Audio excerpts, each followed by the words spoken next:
A very good evening to my dear students. I hope that you are ready for the third session, which we are going to have on the Union Budget 2026-27. I'm sure that you would have looked at the handout as well.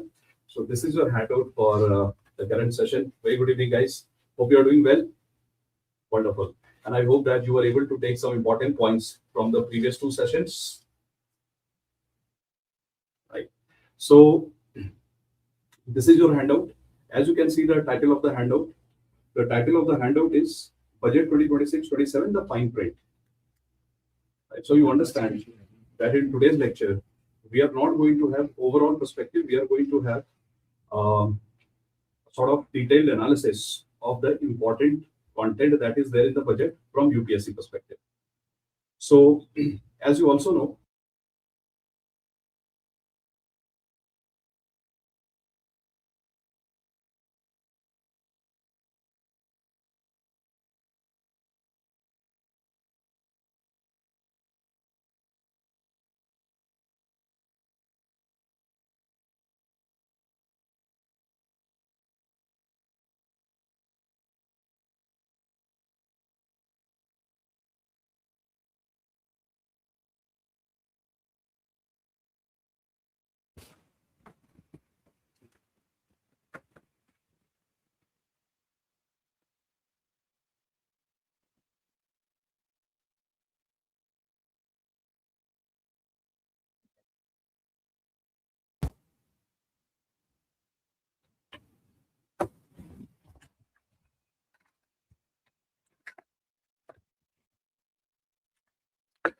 so guys, is the audio better? Am I audible? Is it okay now?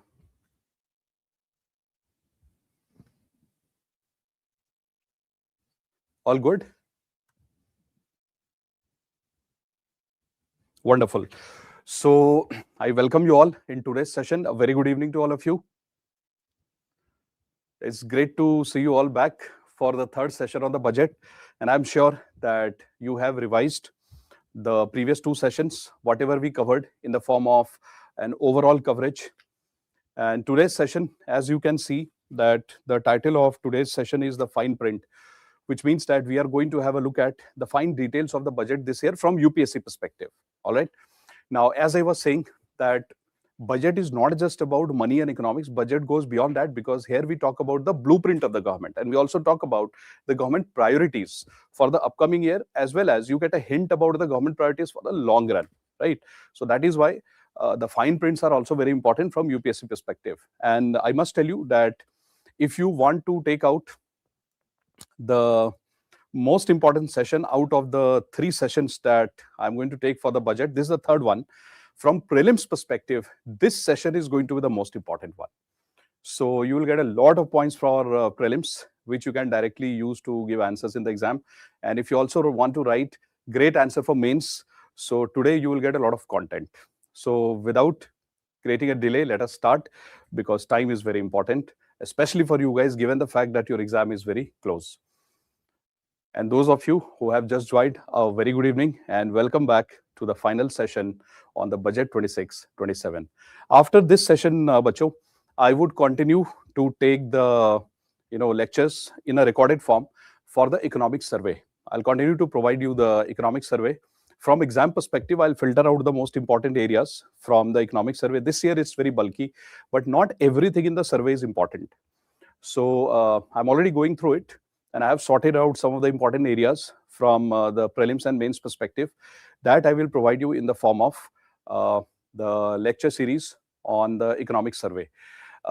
Just be careful about one thing in this year's economic survey, as I was telling you before as well, that you do not have to do all the chapters word by word, because economic survey is not written for UPSC. We have to extract the important points from there. So there is no point burdening yourself, because anyway you have to study so many subjects, so much of content is there. So you don't want to have a 750, 800 page total budget and survey in your hand and you start to do page by page. It is not required.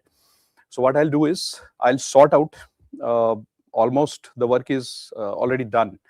and I'll provide you the important content from economic survey after today's lecture. We'll continue the series of the survey from where you can get the points for your prelims and mains, but in a very exam oriented manner. All right, now let us continue.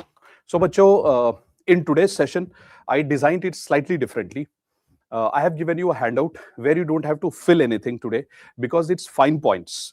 And while I'm speaking, I wanted you to have full focus on the lecture. So I have given you the entire content in the form of handout. Maybe one or two sentences you might have to add in between. So keep your notebook ready, but you won't have to write too much. You just have to keep noticing the things that we are doing. Just focus on the handout that I'm going to show here. And you already have a copy. If you want to underline, great. Otherwise, you can just listen to the entire story because entire content is there in the handout itself, right? So let us start. Now see, if you remember in the first session, bacho, what were we doing? We were having a discussion related to the theme of the budget, right? And in that theme, if you remember, I told you that this year the government of India is talking about 3 duties, 3 kartavyas. And I also told you that when the government talks about duty, it is called as governance. Because when government performs the duty, they are actually doing through governance. So that's why the governance model that the government of India is doing, they divided it into 3 parts, Kartavya 1, 2, and 3. And there, if you would have noticed that I have showed you this picture also and told you that government of India is claiming that they want to have a rate of growth of GDP of around 7%. Because currently, we have crossed 7%, but government says that we can easily maintain a 7% rate of growth.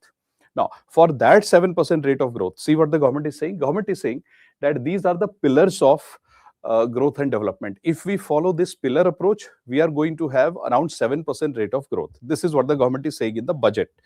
And since we are having a class on budget, so we will focus on the budget document today. Okay. When I do the survey with you, then I'll focus on the survey. So, but today the session is about budget. So let's focus. So government is saying that if we want to have growth and development, and bacho, you very well understand that whenever you take growth and development together, actually it is called inclusive growth. Hana? If you take it, what is the formula of inclusive growth? Inclusive growth is equal to economic growth plus development plus equal opportunities for all. So let's write it. Ab bhi likho bacho. You also please write. Inclusive growth is equal to economic growth plus economic development plus equal opportunities for all. So what is the government saying? Government is saying that if we want to achieve inclusive growth, right? So what is the formula that the government is presenting? Government is saying that we should follow point number 1, 2, 3, 4, 5, and 6. These are the 6 things. Now, what I have done is, when I went to the details of the budget, as well as if you take some points from the newspaper of last 1 year, plus having gone through the economic survey, I found something really interesting. I'm going to show you. You'll really like it. So what I've done is, from all these sources, I collected some points that what are those fine details through which government is trying to achieve these points? What are those details? So I have bifurcated these points into this. So this is your syllabus, which you have to cover for UPSC. So see, the government is saying that how are they going to achieve economic growth and development? Through these 6 factors. These are the 6 factors, okay? So what is the first one? First one is sustaining economic growth. So government is saying that once we are having a growth rate of 7%, then next time 3%, 4%, fluctuation is not important.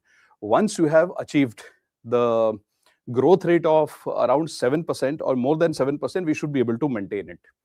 So the government is saying that sustaining economic growth is very important. That's point number 1. Point number 2, government is saying strengthening the foundation of growth. Jaise bacho, if I ask you that this is a table. Now, how do you make a table stable? Table becomes stable if table stands on these 4 legs. Tabhi table is stable. So government of India is saying that if the top of this table is called as economic growth, so government is saying, how will you make sure that the economic growth is sustainable or it is maintained? So it is maintained on the basis of something very crucial, which is called as infrastructure. So infrastructure is the basis of economic growth. That is what the government is saying. So here the government is saying strengthening the foundation of growth, which is Basically, infrastructure. Infrastructure can be of various types: basic infrastructure, advanced infrastructure, rural infrastructure, urban infrastructure, so many types of infrastructure. So here, this is what the government talks about, okay? Two things: first, sustain, and number two, foundation, which is infrastructure. Now, the next point in the budget is public-centric development. So the meaning of public-centric development is that you involve community, do the capacity building of the community. That is public-centric. We will see the details today. And the next is trust-based governance. So government is saying that society, economy, and life moves through trust. I'll give an example to you. So government of India is saying that suppose there is an entrepreneur who is continuously doing export and import business since last 40, 50 years, 30 years, 20 years. So government is saying if everything has been fine, so what the government is saying is that I will trust you because you belong to my country. You know, you are the public, you are the mass. Because of you, the country survives. Because of you, the government survives. So public is to be respected. So government is saying that entrepreneurs are also public. So government is saying what they will do is, if somebody has been consistently doing great work, so government says, I will not be very strict against you. I will not lose track of you. I will be very careful about the things that you are doing, but unnecessary restrictions I'm not going to impose on you. I'll make your life little easy if I see that your conduct has been really good. This is the trust which the government is saying I will have on my society, on my people. This is also called as ethical governance. So government is saying that if I feel everything is fine, why should I bother you too much? So I'll take care of the basic things. So that is called ethical. So we'll see it in details. Next one is ease of doing business. So here the government is saying that suppose somebody wants to start a business in India, and to start a business, you will have to go to 20 different departments and ministries, get the signature done. So it's not that great, right? So the reason being that it wastes a lot of time. And we should save our time. We should save the productive time that otherwise people will put in productive activities. Absolutely correct. So regulation should not be prohibitive. Regulation should be more facilitative. It should motivate me to do great work, isn't it? So that's what, yes, trust on the government and trust on the people. Trust is always mutual. So what is the government saying? Government is saying, I will promote single window clearance. मैं आपको एक example लेता हूँ. I'll give one example to you. So now imagine that you are an importer. And what are you importing? So suppose that you are manufacturing this digital pen, and for that you are importing so many components. Now, if you are importing a component, you will have to take permission from Custom Duties Department. You have to take permission from Export and Import Department. You have to take permission from Ministry of Corporate Affairs. You have to also do some paperwork related to other compliances like shipment, weight, quality, so many things. So total number of paperwork that you will have to do, you know, is humongous. Almost 10 to 12 documents you will have to sign before you import this pen. So before you import the pen, you sign document. After you import the pen, again you sign same number of documents, which makes your life very difficult. Government is saying that in next 2-3 years, government is going to develop a mobile app, which is going to be an integrated app where everything required to export and import will be there. So government is saying, why not use digital media for that? So app will be there. If you are exporter, importer, your life will be easy. So these are the things, examples which government has given. We will get into the details little later, okay? So this is called ease of doing business. And next one is fiscal matter. So for example, see, here we are going to see things related to taxation, also related to the revenue and the expenditure, the fiscal deficit, which we have already seen in the previous class. So today we will apply it because now our life is easy. We know how to deal with numbers. So here we will mostly talk about the fiscal policy of the government, right? So Bacho, this is how you have to study today's fine print of the budget. So the government of India is saying that they want to achieve growth and development. And what did I tell you? What is the meaning of growth plus development together? Growth plus development together is called IG. IG means inclusive growth. That is what the government wants to achieve. By the way, I want to ask you a question. Last time, I remember in the first lecture of the budget, I told you that the whole concept of inclusive growth has changed. So can you please tell me what are the new things that I told you, which is currently used in the concept of inclusive growth? So can you please tell me the components which are added in the inclusive growth? Somebody? Please type your answers. I'm reading you. So please type your answers. What are the new components? So what are the old components? The old components are, see, economic growth, economic development plus equal opportunities for all. Absolutely very good. I can see that you guys have revised. Well done. If you study like this, definitely you'll do well in the exam. Very nice. So you are saying that the new principles are saturation approach. Very good. Then affordability. Very nice. Affordability, basic infrastructure, and there is one more component called as secularism in action. Secularism in action means that we should design our growth model in such a way that nobody should be left behind and we should not discriminate against anybody. That is called secularism in action. So these are the components actually. So these are the conventional components of inclusive growth. Yes, very good. You remember it, that saturation means we are trying to go at household level instead of village level. Nice, good. So what are the components of inclusive growth? First is economic growth, economic development, and equal opportunities for all. Then there are 4 new components which were added by the budget. What are the 4 new components? The previous budget, budget 2025, saturation, affordability, basic infrastructure, and secularism in action. In this year's budget, some new components have been added. So in UPSC, if they ask you inclusive growth, and if you only write inclusive growth is equal to economic growth plus development plus equal opportunity, I'm afraid you will not get good marks. For that, you will have to add these points also, that in the inclusive growth, these are the new focus areas. So you can call it as focus area. This year's budget, the government has added some new components, or call it as new focus areas. So which are the focus areas which the government has added this year? So see, is there in your handout, bacho? In your handout, can you see this list which I have given?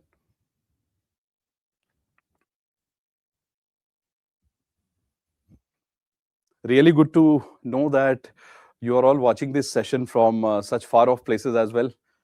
So I welcome you all to the session, and I wish that your learning helps you not only to understand the Indian economy and the global economy, but also apply your knowledge to get a great rank in the exam and to be able to become a great policymaker in future.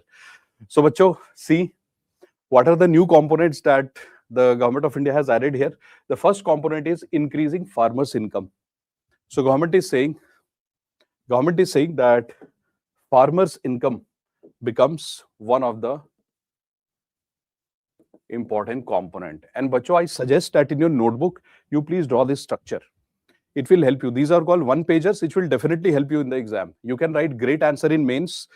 In prelims also, if they ask you which of the following is the component of inclusive growth, you can easily write. So first is farmers' income, as you can see. Second here, empowering the Divyangs. So the government is saying that people with special ability, they should be treated with a lot of compassion. So Divyangs, right? So that is one. Next, see, this is mental health and trauma. This is very important, right? Why? I'll tell you.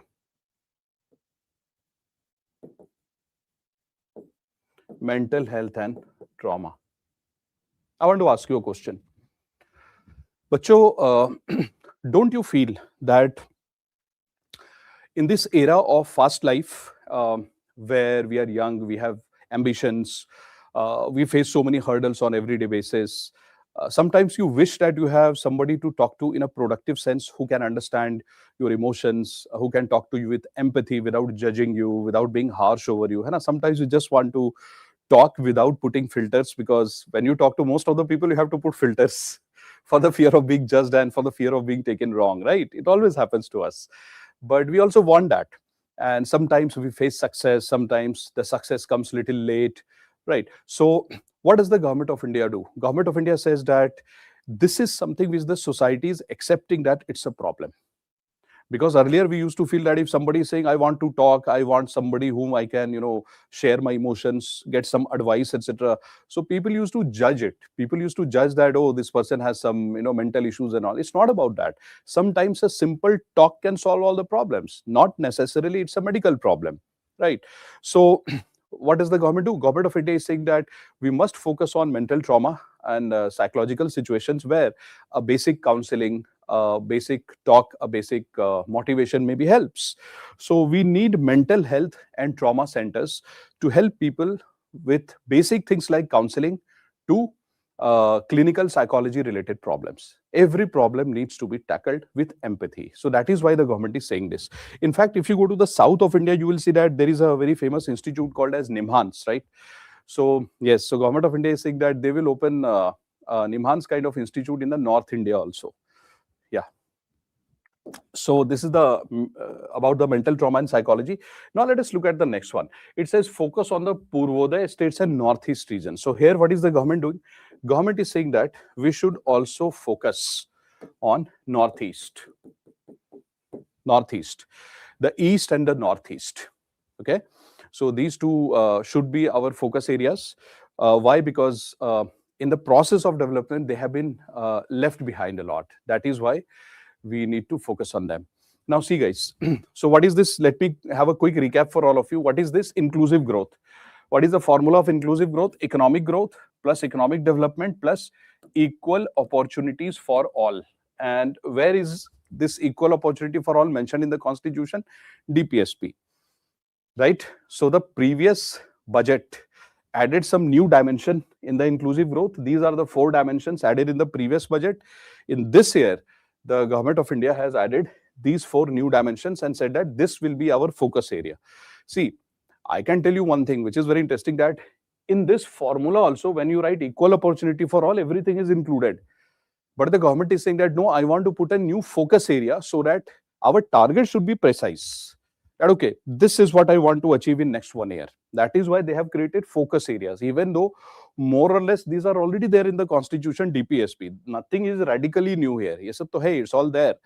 But why are we putting it separately? Just to have more focus on a few things for this year where we feel we can improve. So isko aap yaad karenge, you will have to memorize this and you will have to understand and keep it in mind for the exam.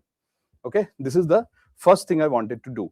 So bachcho, this is your first page from the handout. Okay, now let's go and do this one by one. Ab yahan pe dekhiye, see carefully bachcho, what are we going to study? So how I have structured your lecture today. So what I have done is, we are going to have a discussion of all these points. Point number 1 to 6. Everything in the budget, the government is saying related to the economy and the society. I have divided them in these 6 points. So in UPSC mains, if they ask you a question that discuss the factors as per budget 2026 to promote economic growth and development, or if they ask you the question, discuss the factors as per budget 2026 to promote inclusive growth. If they ask you these kind of questions, what will be the answer? Answer will be these are the 6 factors. Inside the 6 factor, we are going to study them one by one. So let us start with the first one. Abhi to I just gave you the definition that what does the government of India actually want? Government actually wants inclusive growth, and I gave you the new definition of inclusive growth. Now we are going to understand what are the steps which the government is taking. So the first is called sustaining economic growth, and inside that we are going to study scaling up of manufacturing in 7 strategic and frontier sector. So bachcho, do you remember in our first session I told you, and the second session I told you about something, that government of India is trying to create something called as strategic indispensability. And what is the meaning of strategic indispensability? We are trying to create those kind of manufacturing and industries without which other industries cannot survive. If India is able to create expertise in these strategic areas, then we will become the most important part in the global value chain and global supply chain. So India wants a dominant position in the global value chain. For that, the government has mentioned the first point, that strategic and frontier sectors are important. Number 2, our focus area is MSMEs, which I will show you. MSMEs. And next one is renewing emphasis on service sector. You understand, we are a service economy, we should not lose services. So MSMEs, services, and strategic indispensability. And then you have financial sector reforms, because the crux of everything is resource. So if we want our MSMEs to grow, if we want our industries to grow, we want that there should be resources, flow of resources. And then farmers' income. Remember, farmers' income this year, according to government, is a part of inclusive growth. So these are the things that we are going to study one by one. So guys, please open your next page of the handout and let me tell you from there itself how to study this. See, so this is the first point of promoting inclusive growth in India. So the first point is sustaining economic growth. Okay. Now, under sustaining economic growth, what is the first point we are going to study? We are going to study 7 strategic and frontier sectors. So what are the steps that the government of India has taken to promote the frontier and the strategic sectors? The first area that the government has selected is called as bioeconomy. So what is the meaning of bioeconomy? See, when we use the products that are naturally occurring, for example, the products related to plant, animal, or microorganisms, in order to create various type of goods, various type of activities in the economy. For example, if we use microorganisms to create a vaccine, if we use plant and animal product to create medicines, that is a part of bioeconomy. Now, government of India is saying the beauty of bioeconomy is, yes, the beauty of bioeconomy is that it's a part of circular economy. What is the meaning of circular economy? In circular economy, we don't throw anything. There is no wastage. Whatever we use and it becomes a waste, we recycle and we reuse it. That is circular economy. That is what we do in bioeconomy also. We don't throw away anything. We don't, waste anything. We try to use every single thing which is naturally occurring around us to get something more useful out of it. So the government, yes, so government of India is saying that if we promote more of bioeconomy, carbon emission will be less, because in bioeconomy we are using naturally occurring substance as raw material. Since carbon emission is less, we will be able to achieve our Paris Agreement targets also. So bioeconomy directly helps us to maintain carbon neutrality and achieve the Panchamrit goal target, which is mentioned under the Paris Agreement, which India has signed. Now, under bioeconomy, there are 2 things which the government of India is trying to do this year, and I have given those 2 things in your handout. देखिए अच्छे से, see carefully. The first is called as biologics. So what are biologics? So biologics are basically the class of medicines, see, which are made from naturally occurring, for example, plants, animals, or microorganisms, right? Now, there is another class of medicine called as biosimilars. So what biosimilars are? Biosimilars are very close to biologics. Biologics are the original medicine with a lot of properties, but you prepare these kind of medicine and these kind of products using plant, animal, and microorganisms. Now, these biosimilars are very close to biologics. Biologics are the best quality medicines, for example, or vaccines, and biologics are very close to them. Clinically, you can't find the difference. One difference could be that, for example, the formula of biologics is held by somebody. Somebody has a patent over it, so it will be little costly. But biosimilars might be little less costly, so it's a good alternative. But the similarity between them is both are using plant, animals, and microorganisms to create the output. So the government of India is saying that this year they are going to promote something called as biological use of products, which is called as bioeconomy. So see, it is there in your handout. So what are we promoting this year? Bioeconomy. In bioeconomy, what are we doing? Yes, in bioeconomy, what are we doing? In bioeconomy, the government of India is saying the first thing they want to do is they want to create biologics, which can be slightly costly. But number 2 is biosimilars. Here, somebody will have the patent. Here, it can be created without worrying about the patents. Also slightly less costly. Now, for that, government of India has launched a scheme called as Biopharma Shakti 2026. So what is Biopharma Shakti? Under Biopharma Shakti, the government of India has given an outlay of 10,000 crores. So बच्चों, you will have to memorize this. ये याद करना पड़ेगा. You will have to memorize this, that it is Biopharma Shakti allocation of 10,000 crore. And what does the government of India want to do? This 10,000 crore can be spent to create either biologics or biosimilar. Okay? Now, if you look at generic medicines can be created using chemicals also. But here we are not using the lab chemicals. Here we are using plant and animal products. That's one of the difference. So government has allocated 10,000 crore just to make sure that India becomes a hub of biologics and biosimilar. Achha, for that, what are we doing? Where are we going to spend this 10,000 crore? Bachcho, you understand, before you have the medicine, you need to have the research facility. isn't it? Without research and development, how can you have medicines? So which means that if you go into the details, you will see that the government of India is saying that they will open 1,000 accredited clinical trial sites where experiments will happen.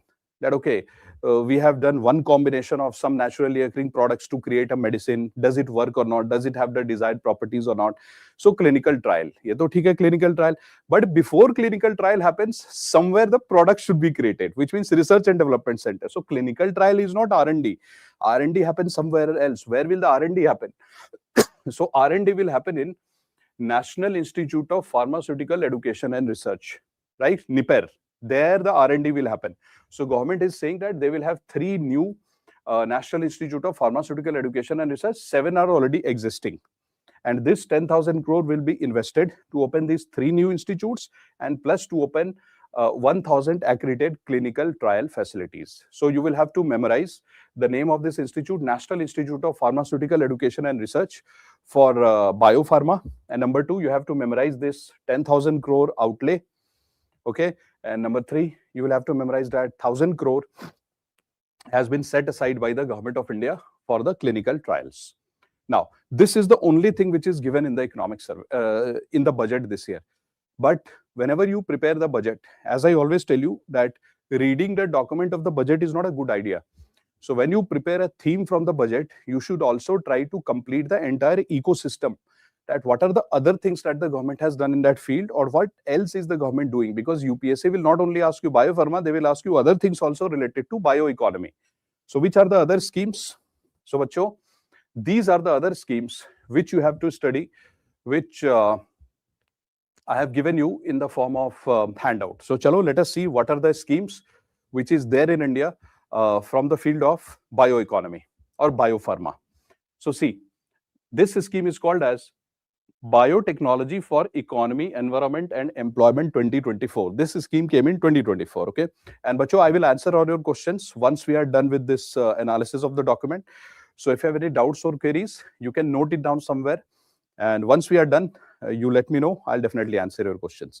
In the meantime, let us try to understand what are the new developments which have happened. It helps us to get a good perspective from the exam point of view, okay? So what is this policy called as? Biotechnology for Economy, Environment and Employment 2024. Now, in short, it is also called as Bio E3 policy. Why is it called E3? Because these are the 3 terms: economy, environment and employment. Now, what happens under this policy? So government of India said that since this is the era of artificial intelligence, if you have to use plant and animal product to create something unique, for example, a vaccine or a medicine, you don't need to do physical trials all the time. What you can do is you can extract some products from the plant, some products from the animal. You can feed the data in various softwares, in various applications, and now you can let the AI do the iterations. You can repeat the experiment, in a lab by putting the data in a computer. And then you can see what combination might give you the desired result. Out of 10,000 combinations, suppose one combination, according to AI and computer, one combination is the most likely combination for a vaccine or a medicine. Then you can actually go for a clinical trial. That is what is happening under this scheme. Yes, you can use the data actually. So this is Bio E3 policy. How will it help us? It will help us because if this becomes successful, then we can use naturally occurring substances to create more products. Carbon emission will come down. You don't need to, throw away a lot of naturally occurring things, which means circular economy will also improve, and overall life will become more sustainable. And that is what we want. So this is a good use of AI and technology. But what is the biggest challenge here? The biggest challenge is, don't you feel that we have to train our workers with the right skill so that they should be able to use this real life data through AI to get results? So that training becomes very important, right? So this is your Bio E3 policy. Now look at the next one, National Biopharma Mission Innovate in India, which is I3. Ye dekho, this is I3. When was this scheme launched? 2017, this scheme was launched. Now, what did the government of India do under this scheme? See, the government of India knows that we have a huge population. And we have seen during COVID what is the importance of vaccines and medicines. So what did the government of India do? Government of India created a budget of $250 million. And this budget was divided into 2 parts. One was contributed by the government, another part contributed by World Bank. So World Bank helped us. And this is an initiative by Department of Biotechnology. But wherever I'm mentioning the name of the department or I'm mentioning India's partner, you should also highlight them, because these things can be asked in the exam. Okay. So World Bank plus Government of India means Department of Biotechnology, they got together. Why? Because they wanted to boost biopharmaceuticals, vaccines, diagnosis, and those machines and equipments through which diagnosis is done. So those kind of things we are developing under this scheme. So this is a mission for biopharma as well as to develop diagnostic tools and also to improve, for example, the blood test equipments, machines, etc., new methods of blood tests. These are the things we are doing under it. Okay, so this is your first page where we have mentioned all these things. The next scheme that you have to study is called as Biotech Kisan. So see the full form of this: Biotech Kisan, Biotech Krishi Innovation Science Application Network 2017. I'll tell you what is happening under it. But you know that there are some aspirational districts in India. What are aspirational districts? So aspirational districts are those districts where the socio-economic indicators are very low. For example, if you try to see the education, health level, yes, all these things are very low in those areas. So what has the Government of India done? Government of India says that even today, almost like huge amount of people, almost like 40% people, if you see directly, indirectly, 40-45% people depend on agriculture and allied activities. So Government of India is saying that and what is one thing which is a problem for us, which we talked about in the previous class also, that if you look at all the farmers of India, around 89.4% farmers of India are small and marginal farmers, which means they are holding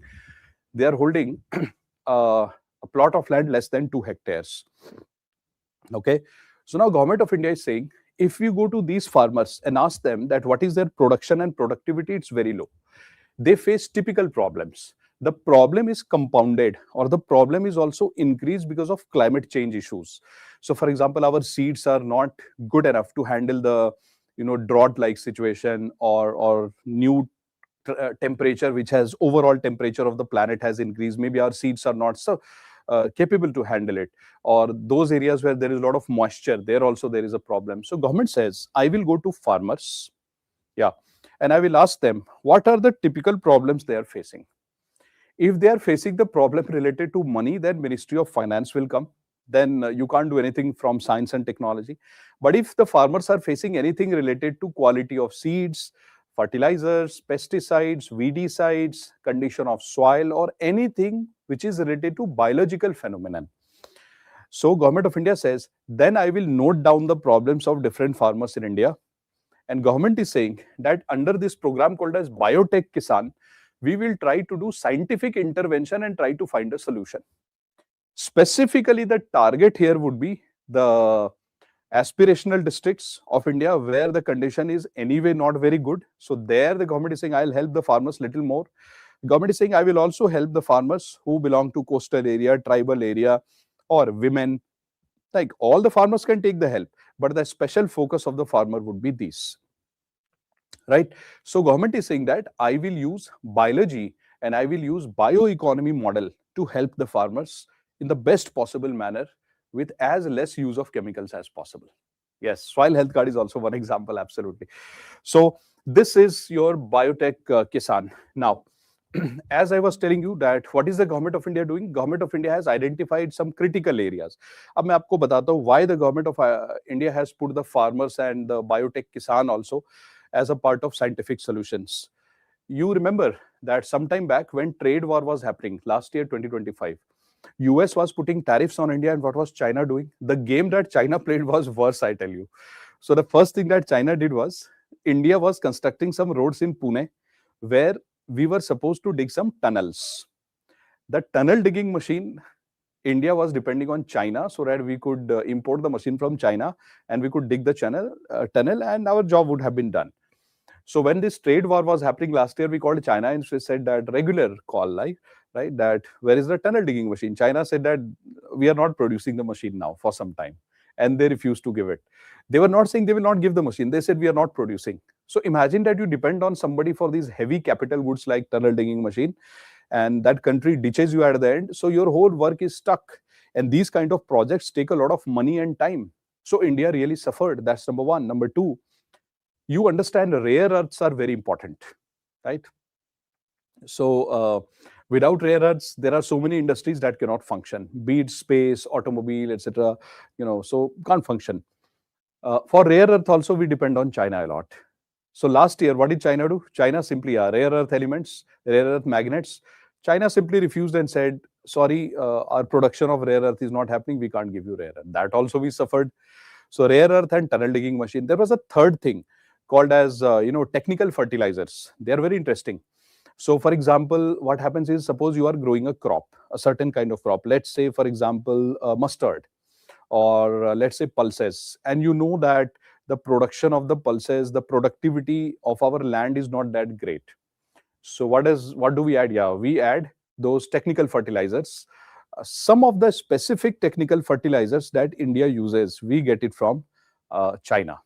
China has the formula, India does not. So China refused it. They said, we can't give you that. Now imagine that for those fertilizers, our small marginal farmer depend on the government, and government depends on China. So what happened last year? Those fertilizers were not available, our farmers suffered. So government is saying this suffering should be controlled. Hence, under Biotech Kisan, these type of fertilizers or these type of solutions that the farmers are looking for to improve productivity will be provided. अब आप समझो in that context how important this is.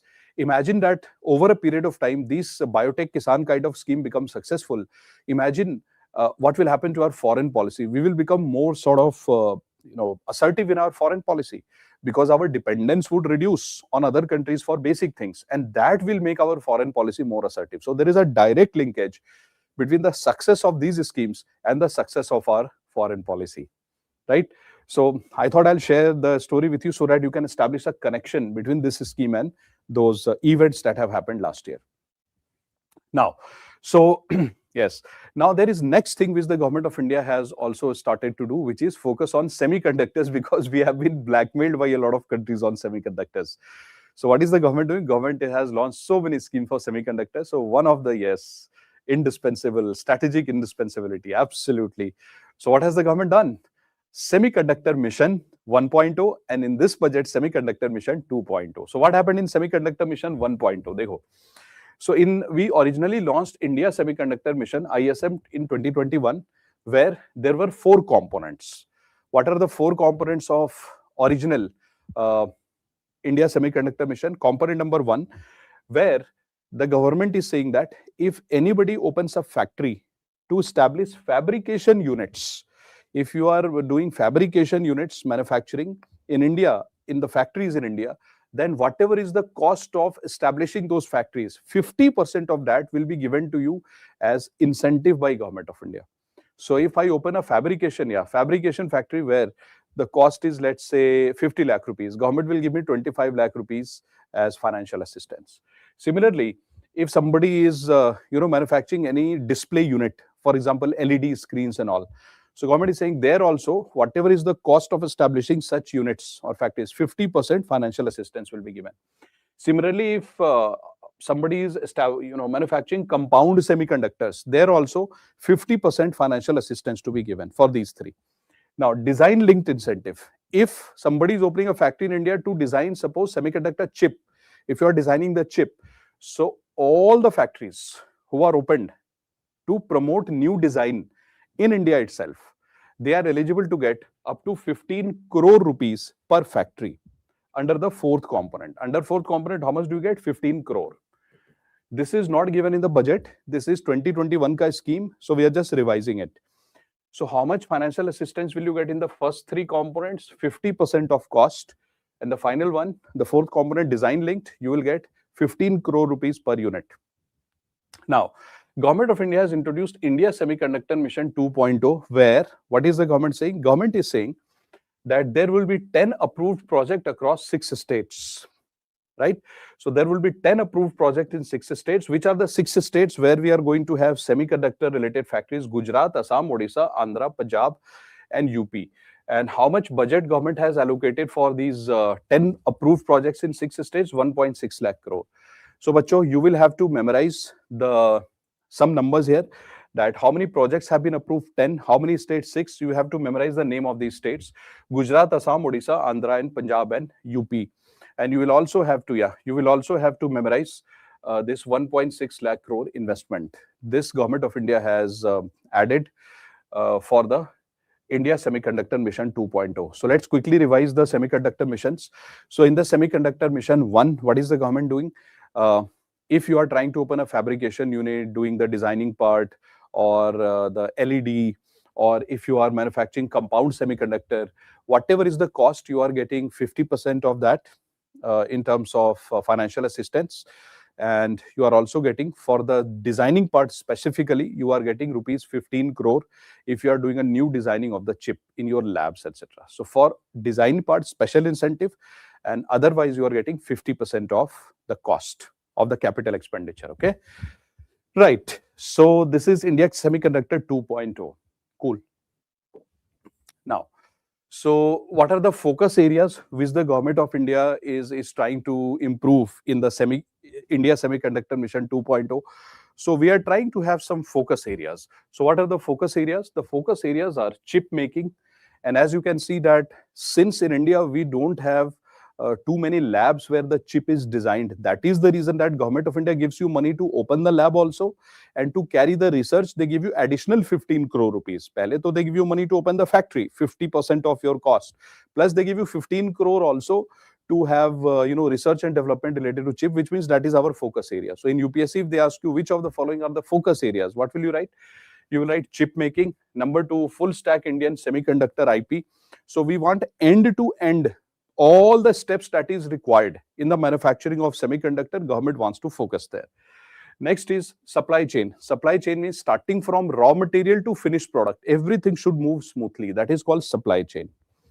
And then training center and skilled manpower, because it all depends upon the manpower. If manpower is not there, then your skilled manpower is not there, then this mission cannot succeed. It all depends on the people, right? Now, you see, what has happened is our focus area in India were slightly different compared to rest of the world. We could not create a base for rare earth or semiconductor, not necessarily because we didn't want to. There are many reasons for that. One of the reasons is lack of skilled manpower. Number 2, lack of investment by private sector in research and development. The third could be that sometimes the raw materials are available, but it's too costly to extract the raw material on your own. The technology needs to be developed. So it's not that rare earth is not there in India. We have it, but extraction requires at a commercial level some new techniques which can be slightly cheaper, which India does not have. So yeah, there are many things that India has in terms of advantages, and there have been disadvantages also. But since we have started to focus, now whatever was the lack, whatever was the shortcoming or the bottlenecks, it won't take much time to remove them. Starting is very important. Just when you start to study a book, when you open to study economy and polity, the first few days would be terrible, isn't it? But as you go on studying, you will see that things become easy for you. So the first step is very difficult, and you will always see that when you conclude something, we become very nervous. The first step is very difficult, looks very difficult, is not difficult, but looks difficult. And the last step is very sort of full of nervousness. So if you can handle these two situations, I think you can do well in any given circumstance. That is what India is trying to do. Acha, next one, see. Next one is called Electronics Component Manufacturing Scheme. But for this, I have a simple story to tell you. See, dekho, whenever you produce any electronic equipment, I can give an example. Suppose you are manufacturing mobile phone, laptop, etc. Ab dekhoge na, you will see that there are some components which are present in literally every important electronic gadgets. Whatever gadgets you are using these days, you will see some components like IC, capacitor, it's basics, motherboard, you will always find it everywhere. So Government of India is saying, we must identify which are those basic electronic equipments or inputs without which to manufacture a gadget is not possible. So if you want to manufacture laptop, mobile phone, LED screens, in every gadget, some things will be used. Those components are manufactured under Electronic Component Manufacturing Scheme. And what has the government done? This scheme was already there in 2025. In this budget, the government has given 40,000 crore rupees extra for the scheme. So that is what we have done. Next, again, as we were discussing about rare earth, remember I told you that it's not that India does not have rare earth, but the technology to extract the rare earth is costly, and India was reluctant to spend that kind of money.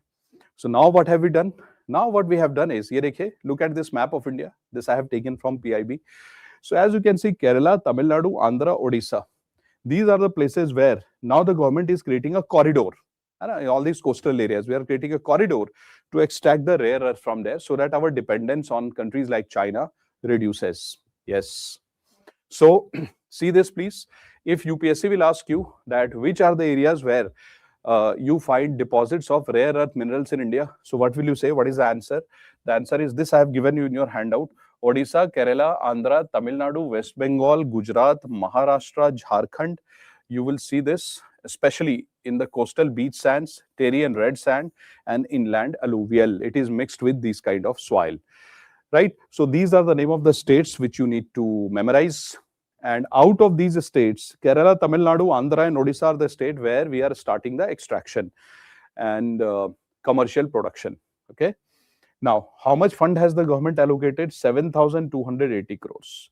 As you can see, this is the fund which has been allocated for manufacturing and research related to rare earth. Fine. So this is one thing which you have to do. Next is chemical park. आपको पता है बच्चों, anyway India is known globally for the production of chemical, but there are many chemicals in which India is yet to achieve that status of being one of the dominant producers.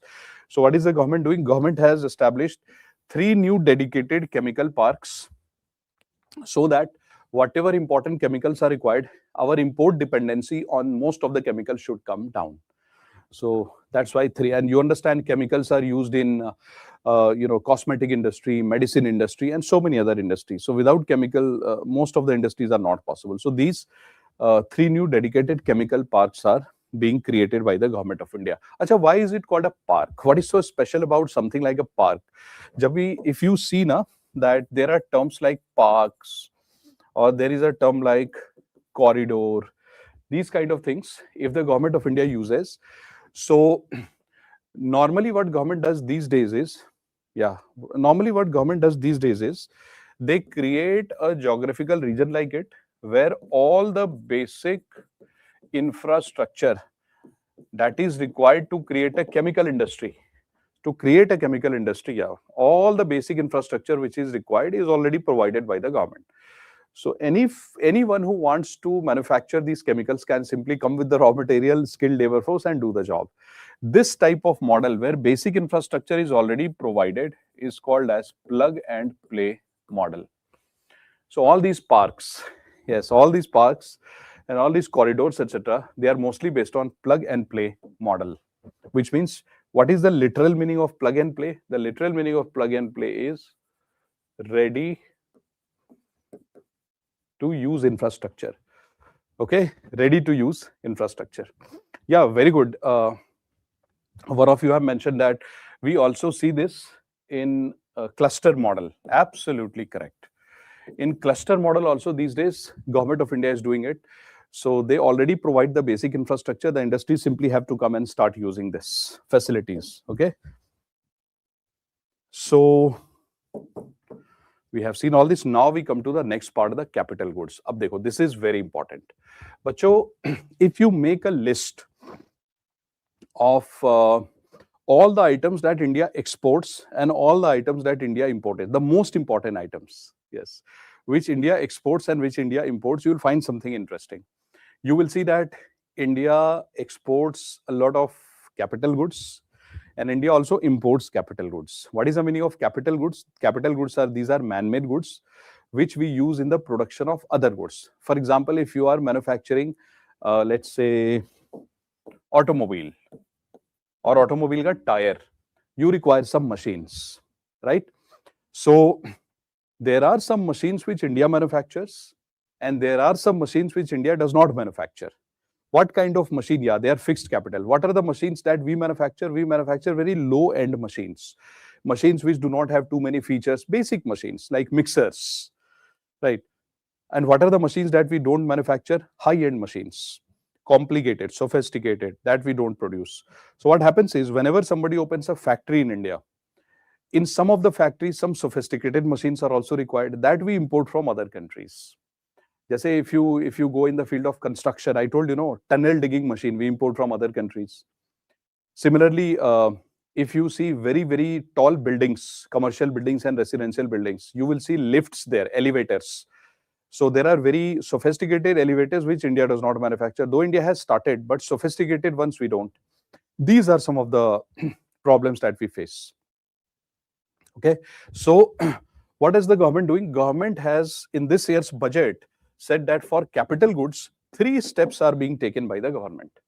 And yes, aircraft also, absolutely correct. So what are the 3 steps that the government is taking for capital good? One is high-tech tool room. Now, what is high-tech tool room? So government of India is saying that some government company will be given the responsibility to do experiments, research and development related to some high technology capital machines. That government is saying that it will be done through some public sector enterprise or government company. Ab dekh rahe ho, this is the role of PSEs in India.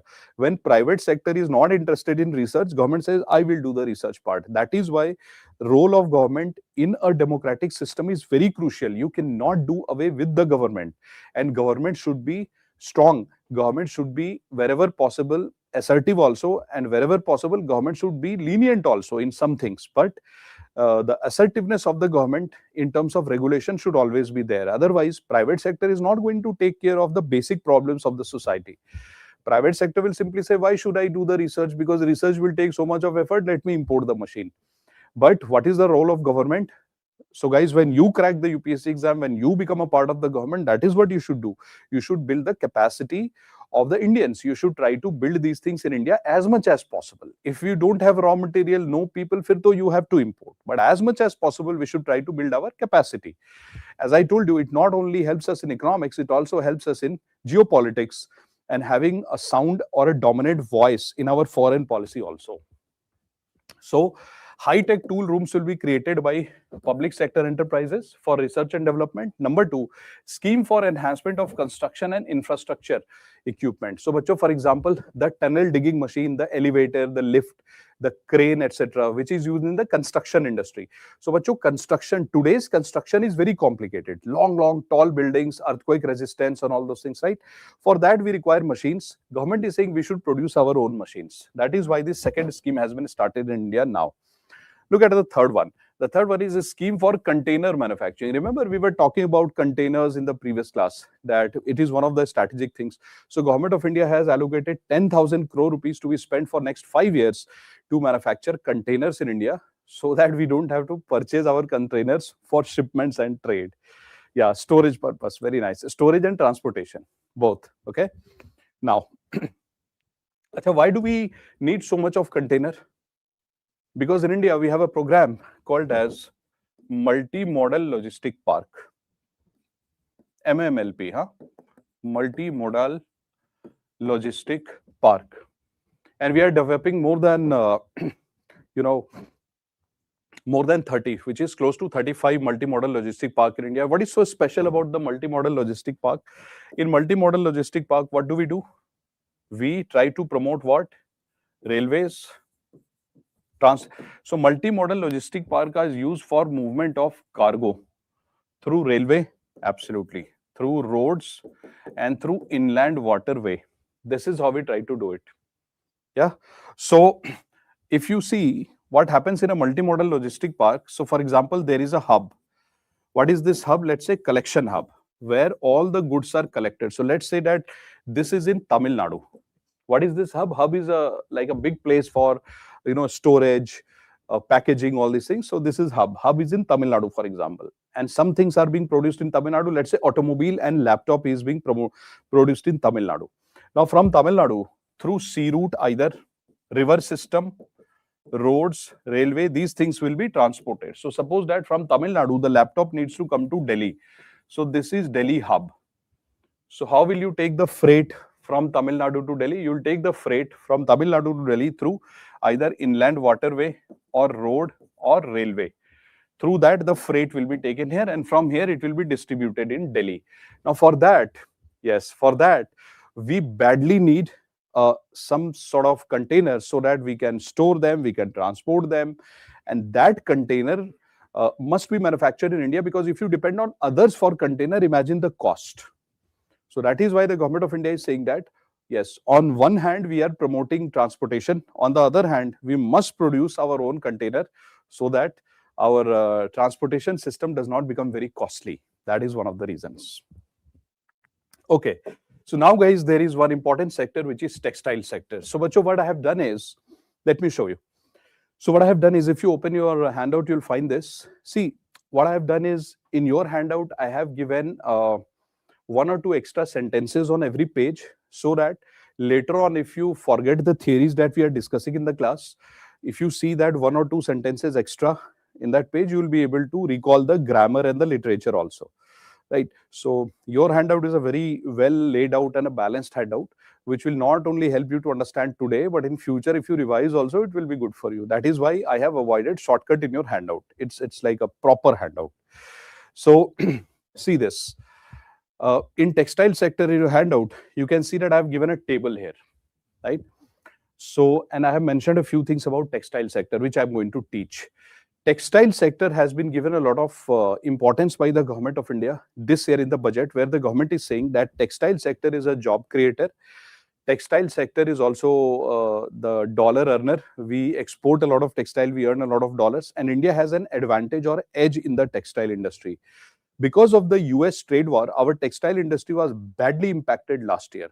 Now government wants to revive it. That is the reason that they are giving so much importance to it. One or two problems are there in textile, which I want to highlight. Dekho, what happened is, India has been one of the largest producer of cotton and silk in the world. We all know that. But we also know that over a period of time, the choice and taste of public in terms of clothes and in terms of material across the world changed. We kept on thinking that the world wants more cotton and world wants more silk, whereas the taste of the world changed and they want more of man-made fibers like nylon, polyester, rayon, all these things, right? This is what the world wants. And what are we offering?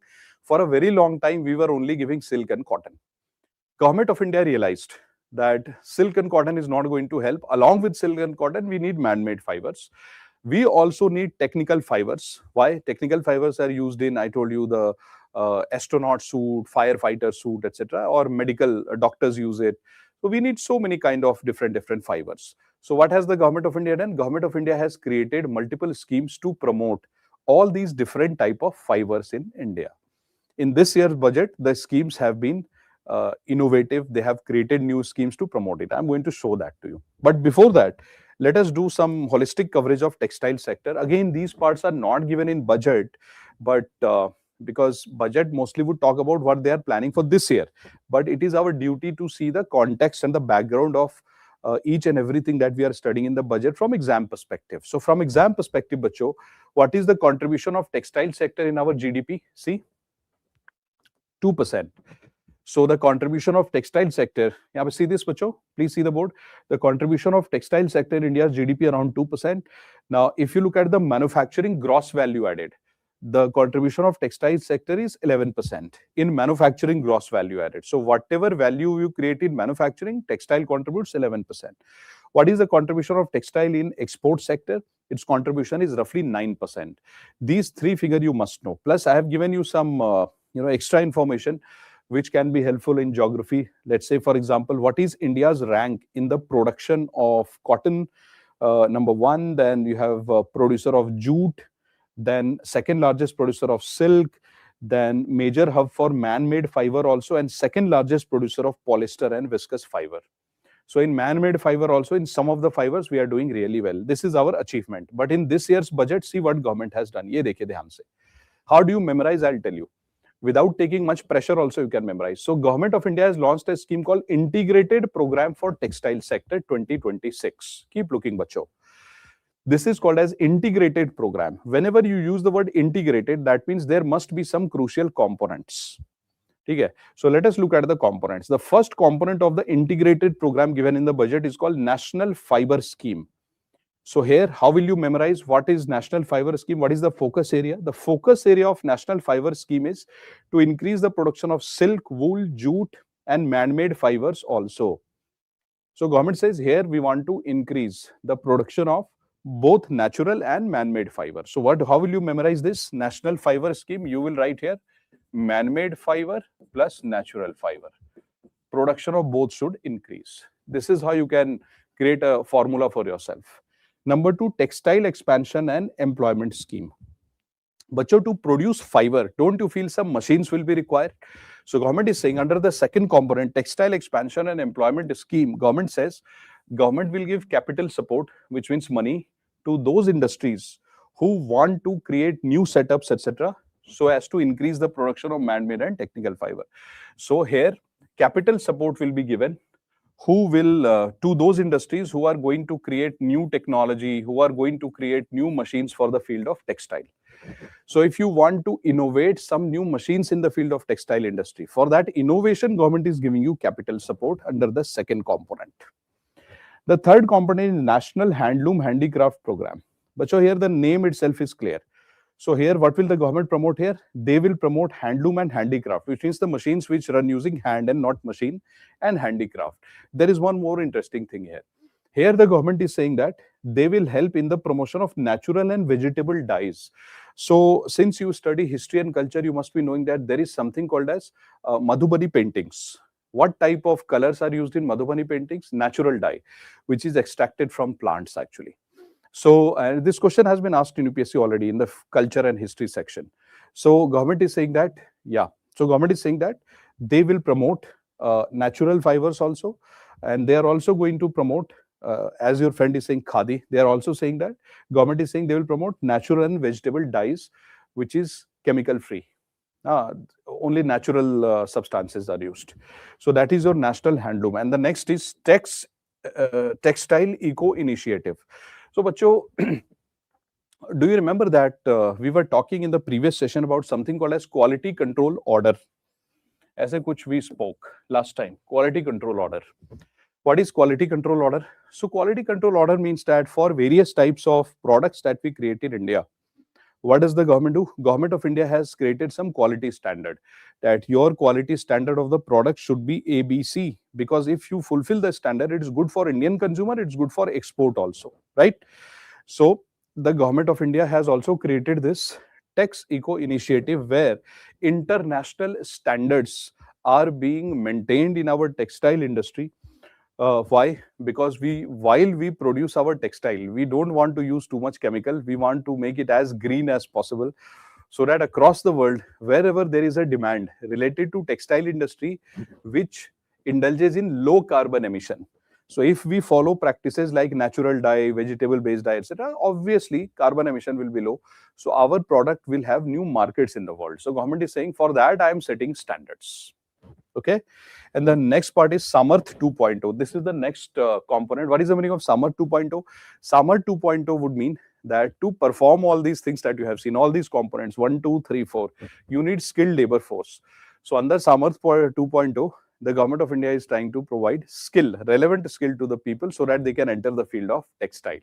Aap kya samajh pa rahe ho? What are you able to understand from these schemes? What is the government doing? Oh, wonderful. Good. What is the government doing? Through the integrated textile program, what does the government want to achieve? This is called capacity building. Because if you only talk about production of textile, that's not capacity building. Production of textile would mean that you are interested in the output. But what is the government doing here? Starting from input to skill labor force, to market, to standard, to output, to development of machines required for the textile industry, you are doing end-to-end solution, which means India wants to reduce its dependence on others in the textile field so as to get the cost advantage, so that countries like Bangladesh or countries like Vietnam or Sri Lanka, China, they should not be able to beat us. So this is called capacity building and end-to-end solution. Brilliant. And one of your online friend has mentioned that, sir, by doing this, textile sector will become champion sector, which is absolutely correct. We already are champion there, and we will remain champion for a very long time. Very good. You guys understand these points very well. I'm so happy to see that you are applying your concepts nicely. Good response, guys. Keep it up. Now, what are the other things that the government is doing? See, now the scheme number 2nd, 3rd, and 4th, these schemes have also been announced in this year's budget. So see, the first is called second number scheme. First, we have already seen The first scheme had so many components. Now we are seeing the second scheme. Its name is Mega Textile Park and Technical Textile. Bacho, are you aware of this scheme by Government of India called as PM Mitra scheme? Yeah. So what happens in PM Mitra scheme? The Government of India says that if there is 1,000 acres land, on plug and play basis, all the basic infrastructures are provided for greenfield and brownfield. And if anybody wants to produce textile related products, you can go in the park, government will give you support and you are done. Yeah. And I remember that I have discussed this PM Mitra scheme in, I think, my second video on economic survey. Yes, 5F vision, second scheme on, second chapter on lecture on economic survey, which is industries. So if you watch that, I think I have discussed that there also. So this is PM Mitra. So what has the government done? Government of India has announced another scheme on the same lines called as Mega Textile Park, which means the size of this textile park will be really big. And government is saying here we are going to promote, see, various textile products, everything that you can think of in textile, whatever infrastructure is required. Government says I will provide those infrastructures. And here the government is saying that they will not only promote normal textile like man-made fiber and natural fiber, but they will also promote the technical fibers. All the things will be promoted in this Mega Textile Park. That is number one.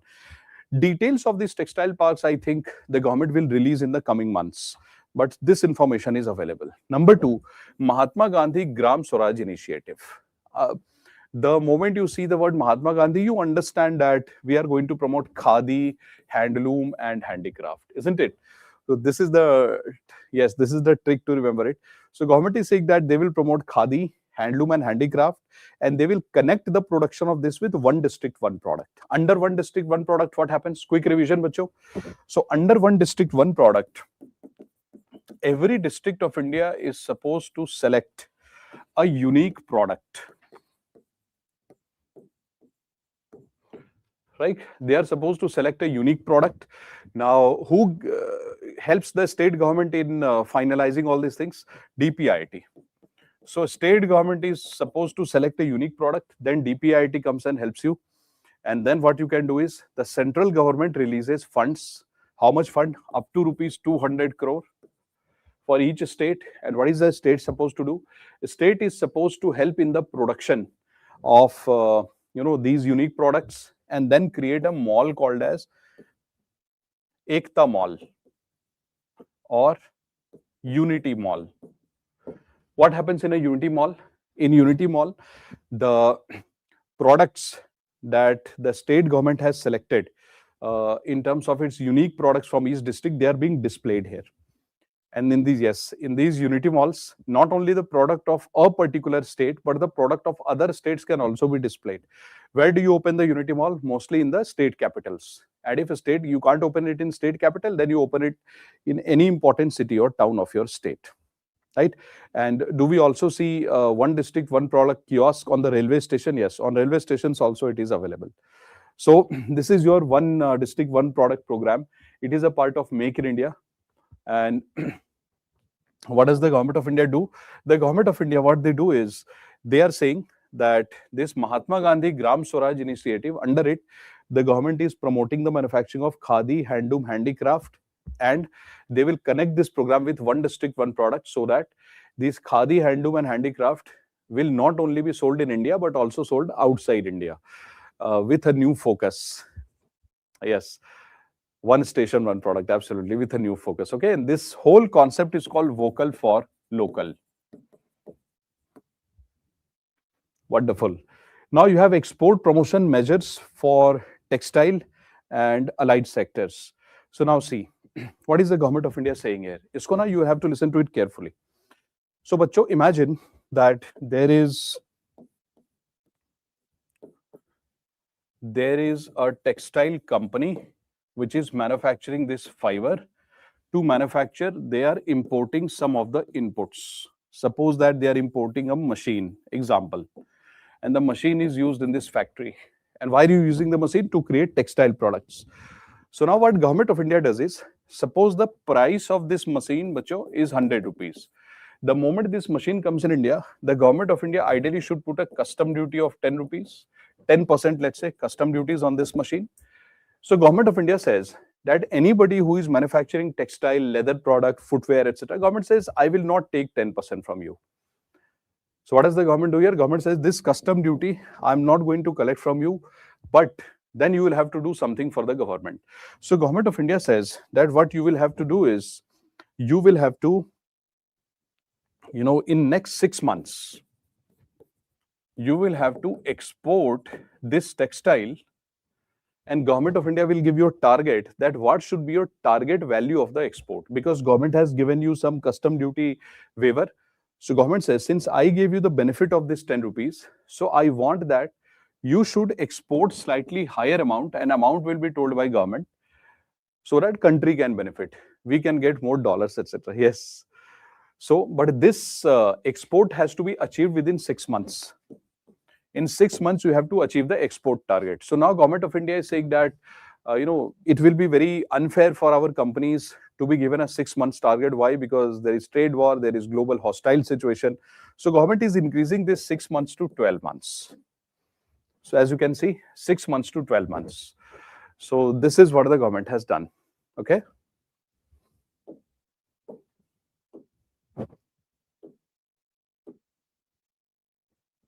Now, this you already know, because we had discussed it in the previous session, that there is one more thing which the Government of India is doing. It is called rejuvenation of legacy industrial clusters, which means that Government of India has selected 200 legacy, 200 legacy industrial clusters.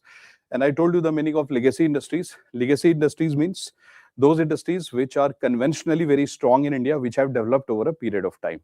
So what are we doing? We have selected 200 such clusters, and we are trying to give them support, to revive them, to keep them strong.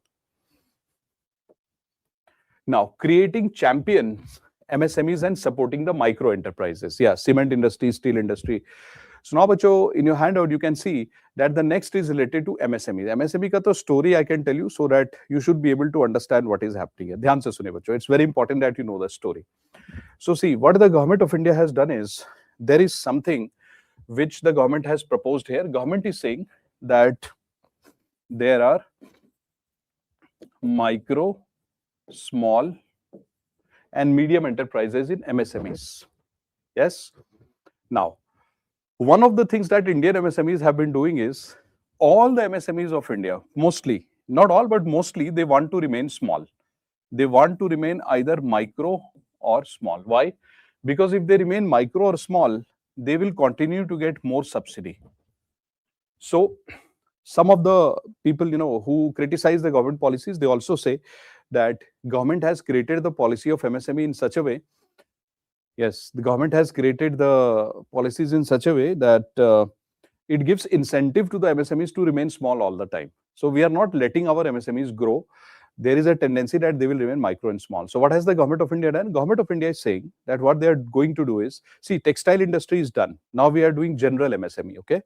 For textile, the schemes that we have done is complete. Now we are doing what the government is doing for general MSMEs. So for general MSMEs, the Government of India said that if I give you cash on easy terms and conditions, for example, low rate of interest, we will also give you collateral free loan. So we are going to give you cash so that you can expand the size of your factory. You can buy more machines. You can create quality product. And then you should do two things. You should be able to sell across the world, which means export, and you should be able to sell in India, both domestic sale and export. That is, yes, that is what we want our MSMEs to do. So for that, what has the Government of India done? The Government of India has said that there will be a 3-step approach in this year's budget. What is the step by the Government of India to convert our MSMEs into champion? Number 1 is called equity support. Number 2 is called liquidity support. And number 3 is called as professional support. These 3 supports are given. Okay.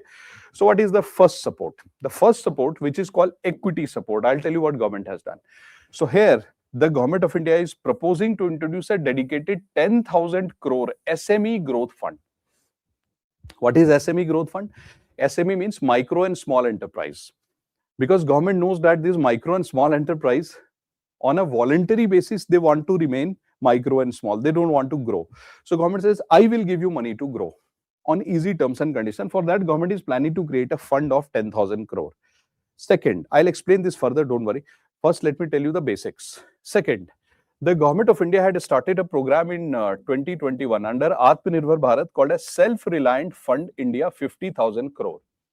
This was also a fund by government of India. How much money was there? 50,000 crore. In this year's budget, the government of India has put 2,000 crore more inside it. It has become 52,000 crore. So this is under equity support. But what is the meaning of this? That I'm going to explain to you. So see.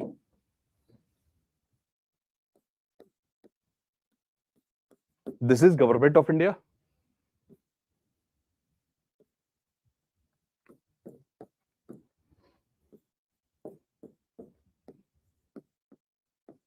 This is MSME number 1, this is MSME number 2, MSME number 3. This MSME could be related to textile. This MSME could be related to food processing. This MSME could be related to medicine. Different MSMEs, okay? Now see what is happening. So what Government of India did is, Government of India gave 50,000 crore rupees in 2021, and in this year's budget, they have given 2,000 crore more. Now what is happening? Now Government of India will appoint an institution.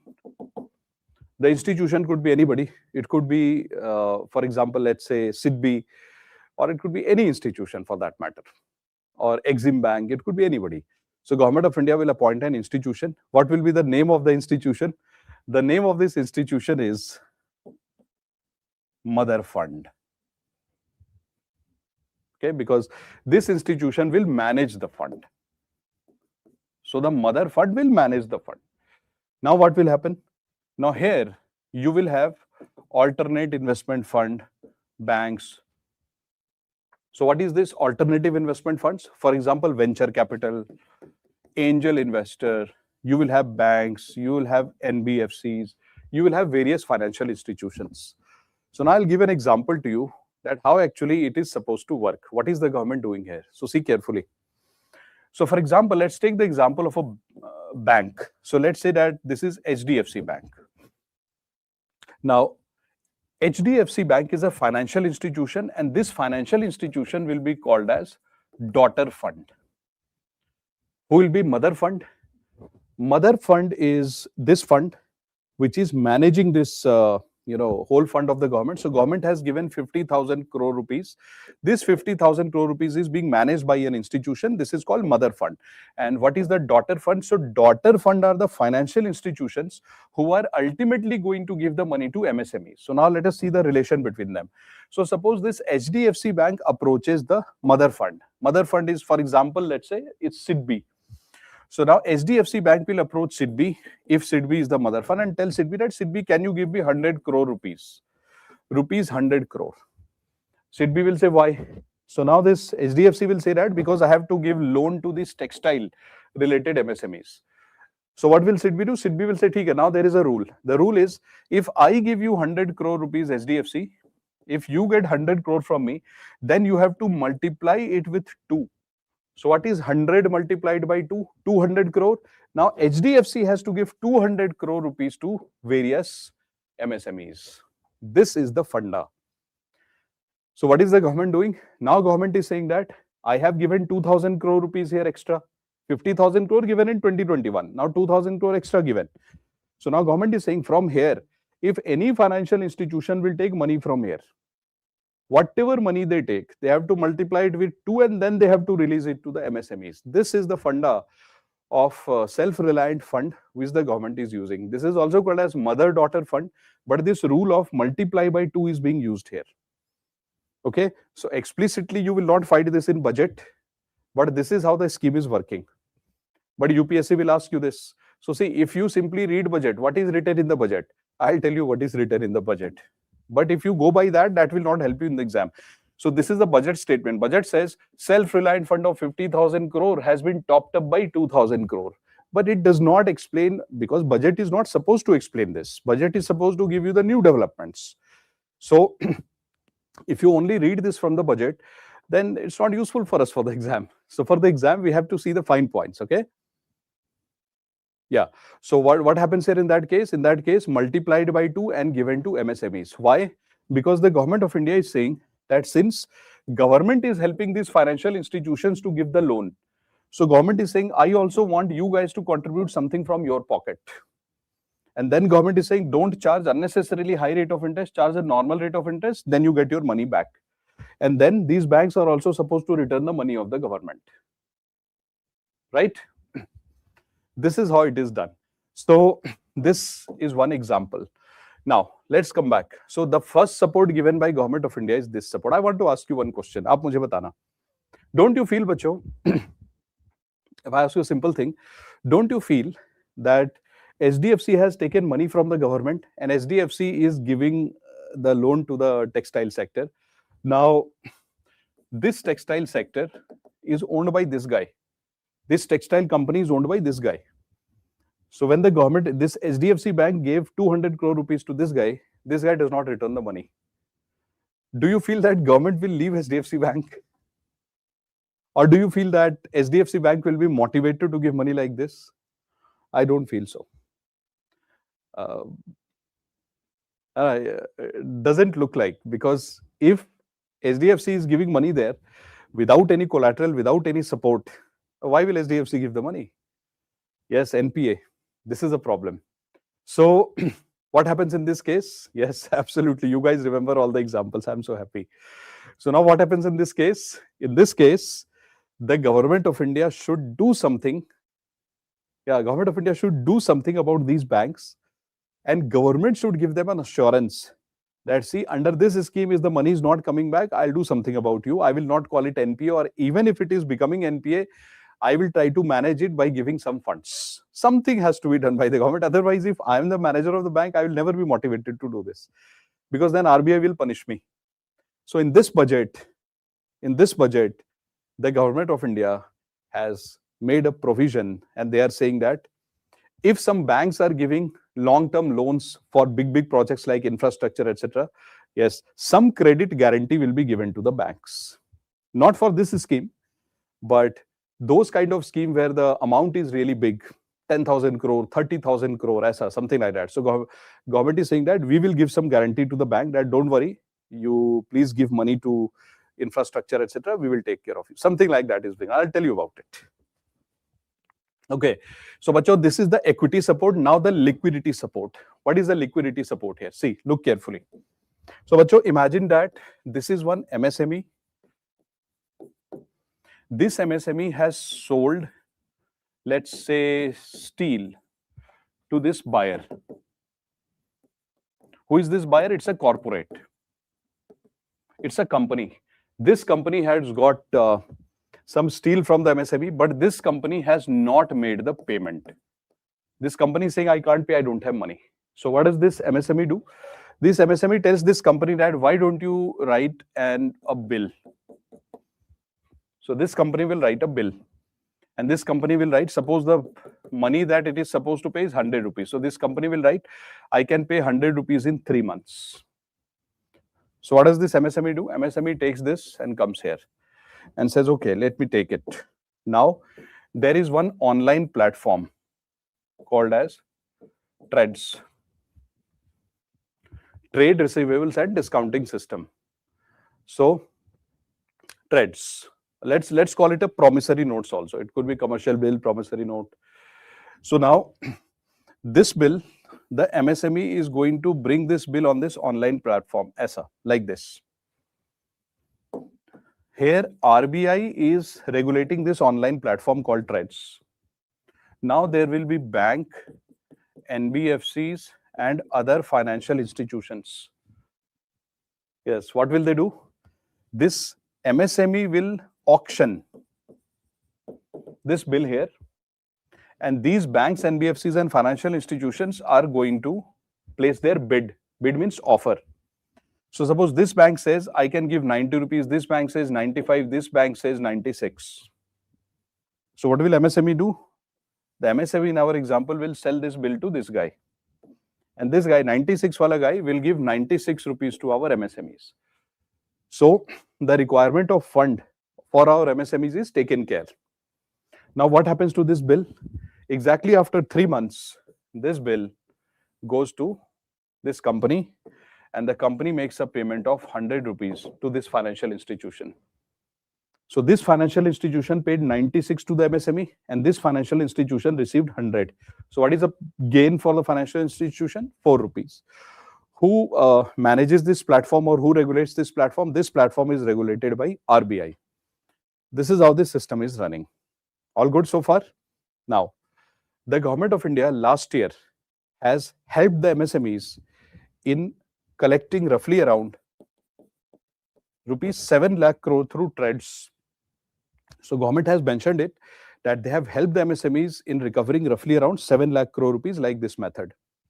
So government is saying, I want to promote it further. So how does the government plan to promote it further? Number one, the government is saying, it's a beautiful thing which they are doing. The first thing which the government is saying is, government says, currently, all the corporates who were buying any product from MSMEs, they were involved here, right? Now the government is saying, if government companies also buy anything from MSMEs through government e-market portal, GEM. So what is a GEM? GEM is a government portal under which various ministries and department of the government of India, they purchase it from the MSMEs. So if any government ministry or department is buying the steel from MSME, now they also have to write a bill like this, which will be auctioned on this platform, which means we have integrated our GEM with the TREDS portal. That is number one. Number two, let me show you something interesting. So suppose what happens is, this bill reaches this, remember this bill was written by this company. This bill was written by the company, and this bill is bought by this financial institution. Remember that our MSME sold this bill to this financial institution, right? This financial institution gave 96 rupees. And this financial institution now has to wait for 3 months, because on the bill it is written that bill can be only returned after 3 months to this guy. Now government is saying that what the government will do is, government is going to make a new system where this bill that you see can be sold or traded in a secondary market. Which means if this financial institution also wants to sell it to somebody, currently they can't. It can only done in a this is primary operation. But now the government is saying that we want that in future, we want to auction. If this financial institution wants to auction this bill to somebody, the government is saying, I am making provisions for that, which means now trading of this bill will also happen. Okay, this can also start. So government is saying that they have already announced that they will do it. But one problem that will happen is, if this financial institution tries to sell this bill, let's say in the stock exchange or somewhere, now the buyer of the bill in a stock exchange would need some guarantee. That what is the guarantee that fraud will not happen? If I give this bill to this guy, then suppose there is one more person here in the stock market who is interested in buying this bill. But he says that what is the guarantee that if I give this bill to him, I will not be cheated, and what is the guarantee this bill is real? So government of India is saying that to do away with all these problems, government says, I'm going to create a mechanism where I will give the guarantee or sanction to this bill. It will be under some government mechanism. So this is the important part which is happening. So the trading, secondary market trading of the bill, the government has already announced, matter of time when actually it will be implemented. So we will see, I think this year we will be able to see this. So this is also one of the good ways of resource mobilization. So for UPSC purposes, I think you should know that secondary market trading under the new budget has been allowed. The mechanism has not been put in place, but I think it will be put in place very soon. So this is called as liquidity support which the government is giving. Now third, Ashek baat bataiye bachcho, tell me something. Don't you feel that if you are the owner of a micro or a small company or medium company, etc., don't you feel that if you have to hire a chartered accountant for every kind of service, and you have to give so much of money to the CAs, because the audits by CA is very costly, for every paperwork you can't go to CA, and if you are not earning that much, you will be reluctant to hire a CA, isn't it?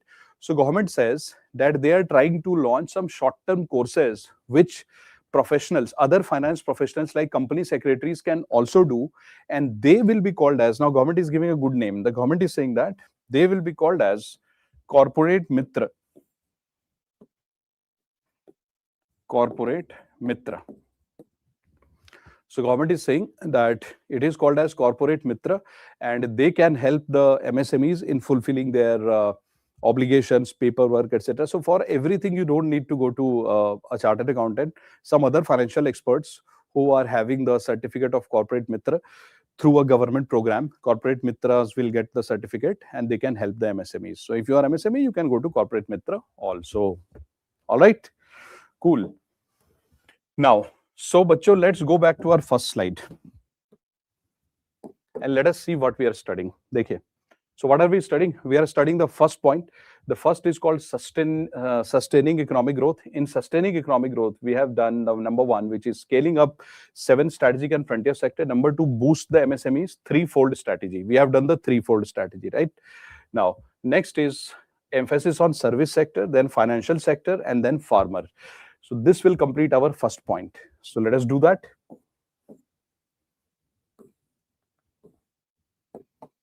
So now see what has the government done in our service sector. So bachcho, I have given you a little data for service sector, which you are supposed to memorize and understand and appreciate as well for India. You know that India is a service-led economy. Pata hai aapko, you already know that. And you also know that India is the 7th largest. Sometimes it is 6th, sometimes it is 7th. So India is the 6th or the 7th largest exporter of services. And what is the global share of Indian service? So what is the share of Indian service in the world? So you will see that in the year 2005, Indian services contributed 2% in the global services. Currently, they are contributing around 4.3. We can say around 4.5. ऐसे बोल लेते हैं, roughly around 4.5 is the contribution of Indian services in the global services. ठीक है? All good?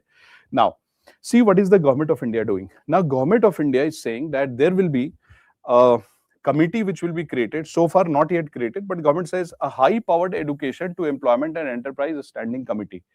So this committee will have, this committee will have experts related to education, employment, etc. And they are saying that what will be the job of this committee? The job of this committee will be to design a service policy for India so that by the year 2047, why 2047? Because Amrit Kal, we are celebrating. So by the year 2037, the contribution of Indian service in the global services should increase from 4.5% to 10%. That is the first thing we want. Second thing, we want that more employment should be created in service sector. Ab bachcho dekho, tell me something. Can service sector create a lot of employment? Very difficult? No, it is not difficult. There are 2 types of service sectors. One service sector is a sector where more technology is used. Their employment cannot be created beyond a limit. But there is another type of service sector, for example, social services like health, education, etc., tourism, where a lot of services can be created. If you're talking about IT, on one computer, how many people will sit? 1. But if you look at other services, for example, tourism services, for example, financial aid services like law chambers, you see health, education, all these things, right? There is a lot of scope of creating services. So government of India is saying that service sector should be divided into 2 parts. One is where the job creation potential is limited. Second, where job creation potential is very high, we should focus there and we should try to create more services. Yes, absolutely. So that is number 2. And number 3, what will be another job of this committee? Bacho, there is a lot of debate, no, which is happening that after the coming of artificial intelligence, what will be the precise impact on employment? Right? Different people are giving different kind of opinions, experts across the world. Some experts are saying in the world, AI is good. Some are saying AI is bad. There is no such answer like good and bad. So what is the government doing? Government is saying that we should have a thorough study in India from Indian perspective, that what will be the proper impact of technology, AI, etc. on the Indian job market so that we can be ready to take the remedial steps. That will also be the job of this committee. That is what we are doing here. Okay, all good? Now, number 2. So, bacho, what is the first thing that we did in services? The first thing is the high-powered committee, which is going to do 3 things. Increase the contribution of services. Number 2, they are going to make policy so that the services can create more employment. And third, they can also find the impact, proper impact evaluation of AI and new technology on service sector so that we can be ready to take the remedial measures. This is the first point. The second, creation of skilled professional for Viksit Bharat. Bachcho, don't you feel that whenever we discuss industries, and I'm sure that you will appreciate this point, whenever we discuss industries or Indian economy, we always discuss one negative point about it, that the skilled labor force in India is very less. In fact, according to government sources only, the less than 5% of India's workforce has certified skill. Less than 5%, which is 4.7%. So now government of India is saying in this year's budget that we need to increase the, proportion of population who has skill in India. Abhi kaise karenge? How are they going to do that? Yes, these are the things that they will ask in UPSC. So what is the government doing? Government is saying, first, they have announced new allied health professionals, AHPs. Dekho ye kya hota hai? What is this? So bachcho, if you talk about a proper health sector, who is the conventional sort of profession or professional who comes to your mind when you talk about health sector? Doctors. Cool. Now, along with doctors, there are some support staff, right? So for example, let's say the person who gives anesthesia and the other workers who support the doctor, help the doctor, the nurses and all, right? So these are called as the allied health professionals. So government of India is saying that the government is going to increase the number of allied health professionals in India, and this will provide new employment opportunities to the young generation. That is the first thing our government is saying, and for that, the target of the government is to have 1 lakh new allied health professionals in next 5 years. That is the first thing which the government is doing. And how many allied health professionals the government has selected? 10. Some examples I have mentioned in your handout. So for example, optometry, radiology, anesthesia, operation theater related, expertise, etc. These things we are, which means they will be technically sound, right? They will be slightly, higher in the chain. If you are talking about ICDS scheme, remember ICDS, Integrated Child Development Services. There you have ASHAs who helped in the delivery of the children, yes, who also take care of the children till the age of 5 years, give medicine, give some kind of motivation to the local community. But ASHAs are not technically very trained. They cannot handle operation theater and those things, right? So for that, we need more skill. That is the program which the government has launched. At the basic level, you have ASHAs who are working at the community level. Yes, but this is different. This is where, yes, this is different. This is where the government is trying to create additional allied health professionals by giving them proper training who can assist the doctor, etc. Because I told you, in the field of health and education, there is a scope to create more jobs. That is what we are doing. Okay. Number 2, a strong care economy. So, bachcho, you know that after a few years, India will be old. Today's young will be tomorrow's old. And you also know that even today, India is a young country. A lot of new children are born. So children need some help because parents are working, nuclear families, right? Now, number 2, the elders also need help. So who is taking care of the children and the elder and the patients in the family? Mostly the women. Yes, mostly the women. Now, what do we want? We want that we should liberate and free the women so that she can go and indulge into productive work. And we also want to create a section of society which is called as caregivers. Who will be caregivers? Those who will come to your household to take care of the grandparents, to give them medicine, to help them with basic treatments, etc. Right? Motherhood penalty, absolutely. So what are we trying to do? We are trying to have those caregivers who will teach us in yoga, meditation, who will take care of small children, who will take care of elders, these kind of, they are called caregivers. So what is the government doing? Government has said that government is going to launch programs and going to give certificate under National Skill Qualification Framework to the caregivers, so that we have certified caregiving professionals in India, and it can become a part of formal economy or organized economy, because India would need it in future. If we start the training today, in future we will have them. So that is the first thing which the government has mentioned here. How many caregivers the government is planning? 1.5 lakh caregivers the government is planning. Now, you know that India is known as a country for medical tourism. In fact, Bacho, I'll tell you what happens is, when somebody develops a toothache in UK, if you go to a dentist in UK and USA, it's very costly. So what people do is, they develop a toothache, they'll wait for the vacation to India, they will come to India, go to a doctor and get the tooth extracted or treatment done. Because there are some treatments which are very costly there. Surgery is also very costly. So if it is subsidized, it's great. If it is not, then it's very costly. So for simple operations like cataract and all, people come to India. So India is known for medical tourism. So government is saying that the government is planning to create, such atmosphere in India so that India can become international hub for medical tourism also. And for that, the government is planning 5 regional medical hubs. What is the meaning of medical hub? Medical hub means there will be 3-4 type of facilities available there: treatment, research, and experiments will go on, right? That, okay, what kind of new technology has come in the field of treatment, so let us use that in India. So training, teaching, experiment, and treatment, everything will go on. So these are the regional centers we are trying to develop. Now bacho, Ayush. See, under Ayush, you have Ayurveda, Unani, homeopathy, all these treatments are there, right? So the government of India is planning to open All India Institute of Ayurveda. 3 new institutes will be opened. And number 2, Ayush pharmacies and drug testing labs will also be upgraded. So these are called as alternate system of medication or medicine, which the government of India is trying to improve their infrastructure, training and infrastructure, training of doctors and professionals, plus infrastructure for example, blood test, diagnosis, and all these things the government is trying to improve. Now, if you go in, for example, Bacho, Jamnagar, right, you have WHO Global Traditional Medicine Center in Jamnagar, which the government of India is trying to upgrade. Why?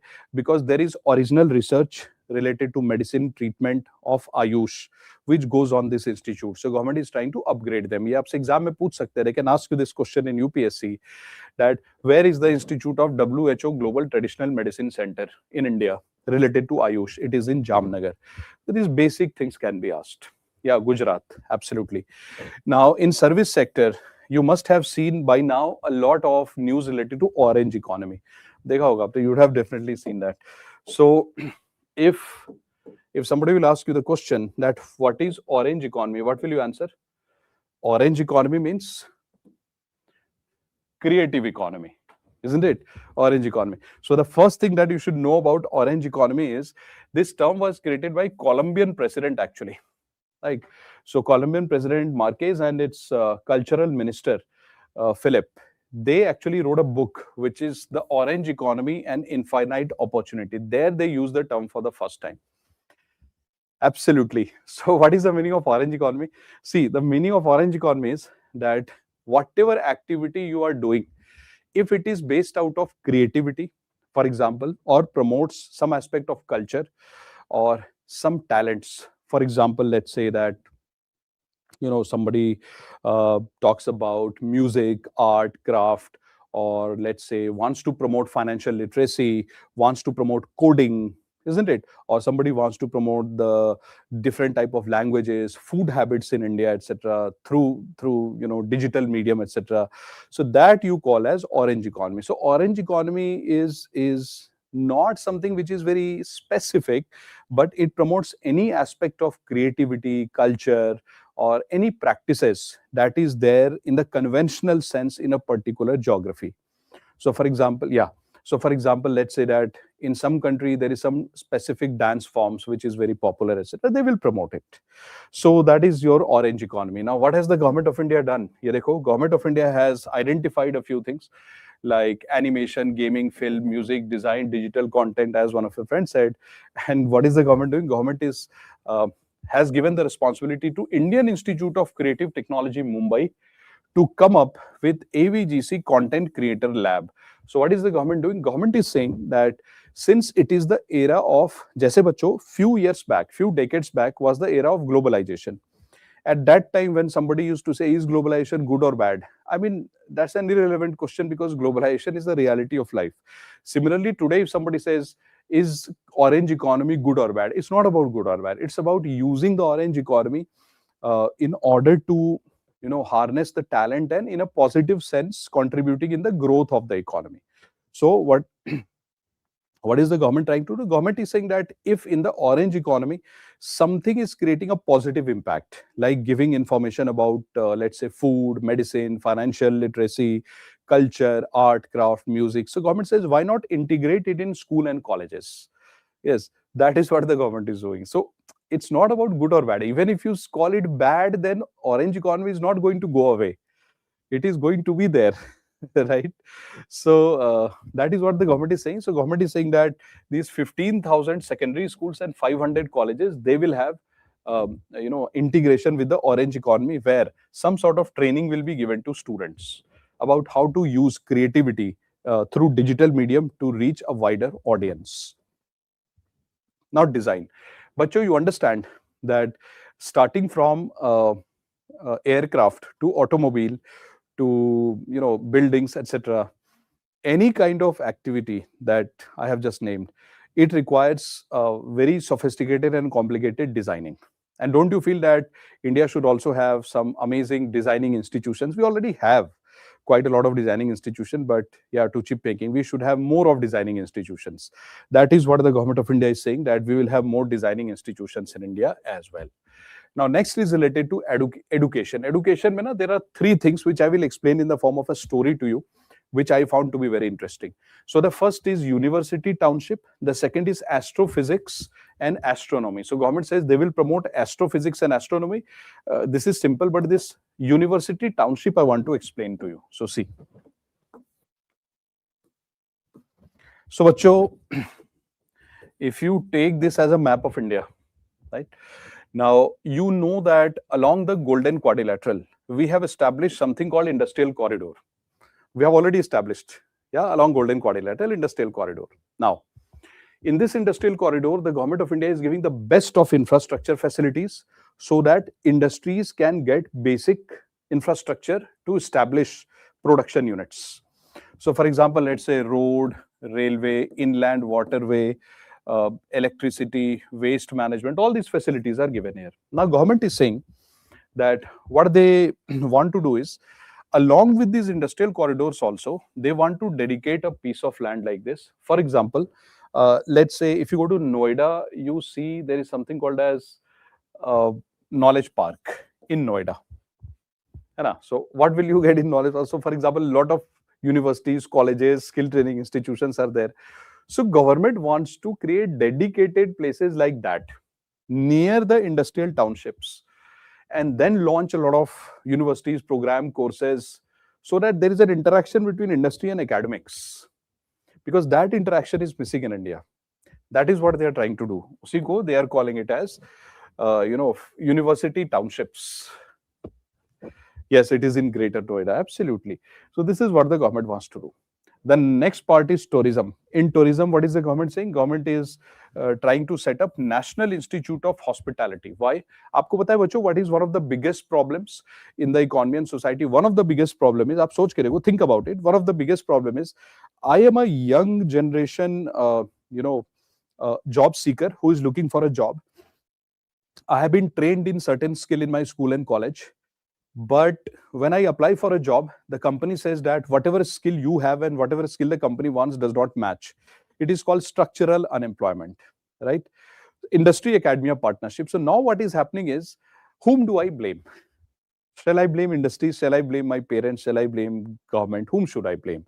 So I will blame my academic institution, and I will say you did not train me in the right things. But what will academic institution do? Because government never created a plan so that academic institution and the industry should talk properly. That platform was not very, sort of aptly developed in India. So now the government of India is thinking about those things. So now they are saying that we are going to develop National Institute of Hospitality, where anybody who wants to work in the field of tourism, hospitality, like hotels, cafes, tourism, all these things, so you will have a proper training that is going to be developed. Number two, a pilot scheme to upskill 10,000 guides. But what is the meaning of upskilling?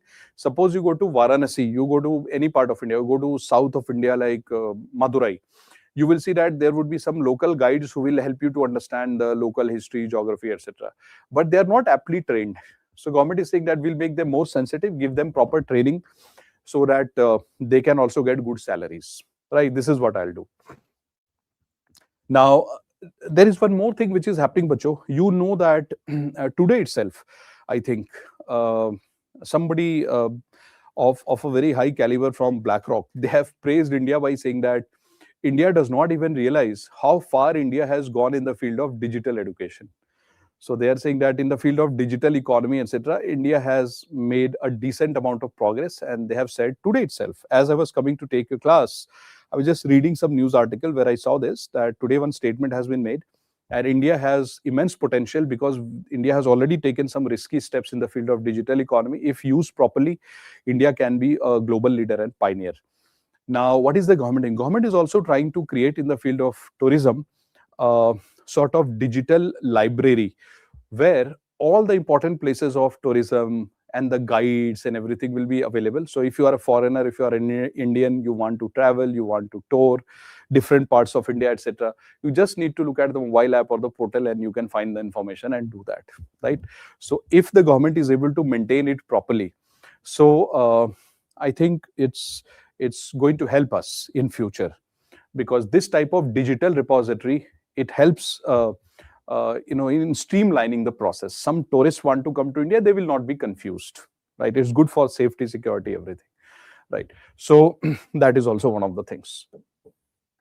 Now, the government, I know I'm going to tell you the next point, but I must suggest that don't focus too much on this point. Otherwise, you will come in the vacation mode. Abhi, you have to be in the exam mode. So in the budget, the government of India has said that India can be converted into a hotspot or super destination to promote trekking.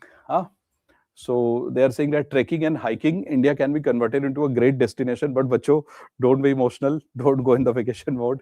So for that, government has identified in the budget some of the places in India and said that we will convert them into international hotspot for trekking. So which are the places? I have given this in your handout. Chalo padhte, let us see for trekking and hiking. For example, the mountain trails in Himachal Pradesh and Uttarakhand, we all know that, and Jammu and Kashmir. Then Araku Valley in Eastern Ghats and Podigai Malai in Western Ghats. Turtle trails in the coastal areas of Odisha, Karnataka, and Kerala. Bird watching in Pulikat Lake in Andhra and Tamil Nadu. So these are the places for trekking and hiking which the government has identified. And by the way, there is one more thing, one event which is going to happen in India this year. What is that event? That event is called as International Global Big Cat Summit. Why? I'll show you something. See, if you look at the species related to cats, so there are actually 7 big cat species in the world, right, majorly. So the tigers, lions, leopards, snow leopard, cheetah, jaguar, and puma. Right, these are the leopard species. These are the cat species in the world. Now, out of this, if you remove 2, puma and jaguar, you will find almost rest of them in and around India.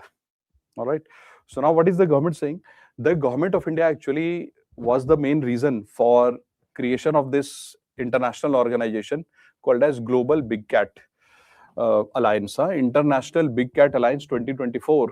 Actually, India is responsible for creating this alliance. And currently, there are 95 range countries where these big cats are found who are going to meet in India.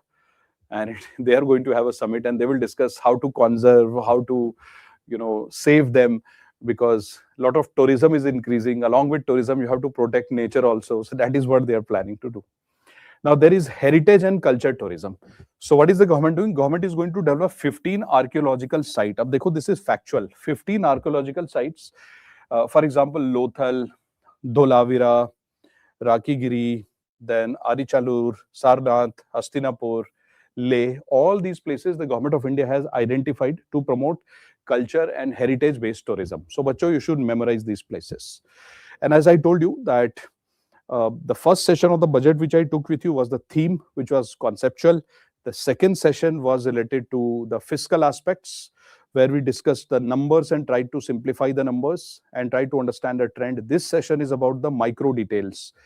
So hence, here you will find less concepts and you will find a mix of concepts and facts actually, because these facts are asked in prelims. So from prelims perspective, this lecture is very crucial. The previous 2 lectures were mostly conceptual in nature.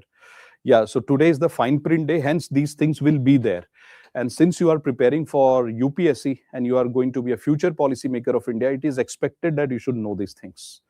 Isliye you have to take it in a positive sense that, okay, I'll understand, I'll memorize. For map work also, it is important. So I suggest that you do this properly. And by the way, do you know that in the year 2014, the government of India launched a scheme called as Khelo India scheme?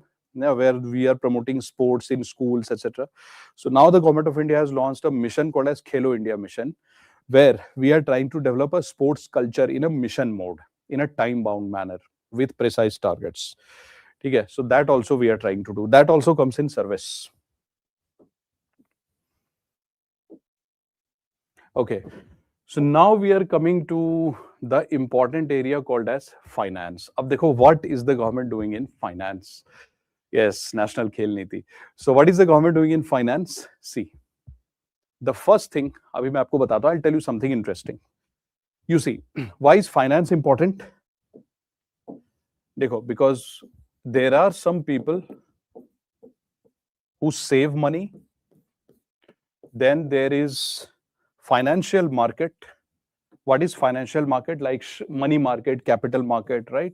Money market, capital market, where the people who save money bring their money, and from here the money goes to the companies, firms. What do firms do? They invest. So what is the job of capital market? The capital market helps in the, yes, resource mobilization. Yahi karte, that is what they do. Okay, cool. Now, so what is the government doing? The first thing that the government is doing, government is saying that they are going to create a high-level committee on banking for Viksit Bharat. But now you understand this, that if you are looking for, let's say, to raise capital, huge amount of capital to construct infrastructure in India or for big industries, you might find it difficult because India does not have super banks. Ek to we do not have super banks. Our capital market has some areas which are not very developed, like bond market of India is not very developed. Why? Because if you look at the bond market, SEBI has created very restrictive conditions that unless the company's ratings are very high, they cannot issue bond and sell it in the capital market. There are many things. Some bonds are only reserved for institutions. Like if I'm a company, I release certain type of bonds, only big institutions can buy it. There are many, like 81 bonds. Retail investors were not allowed after some scam happened there. So there are many issues which are there in the capital market. There are many issues in the banking system also.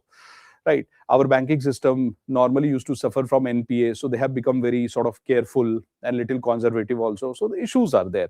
So government is saying that government wants to change this whole system of regulation, and government of India is appointing a high-level committee on banking so that we can create a proper banking structure in India, so that money can reach, to the companies who want to expand their capacity. And number two, if I want to take a personal loan, I am a consumer, then I should also not face discrimination. So government is saying both for companies and consumers, the banking system should become more friendly.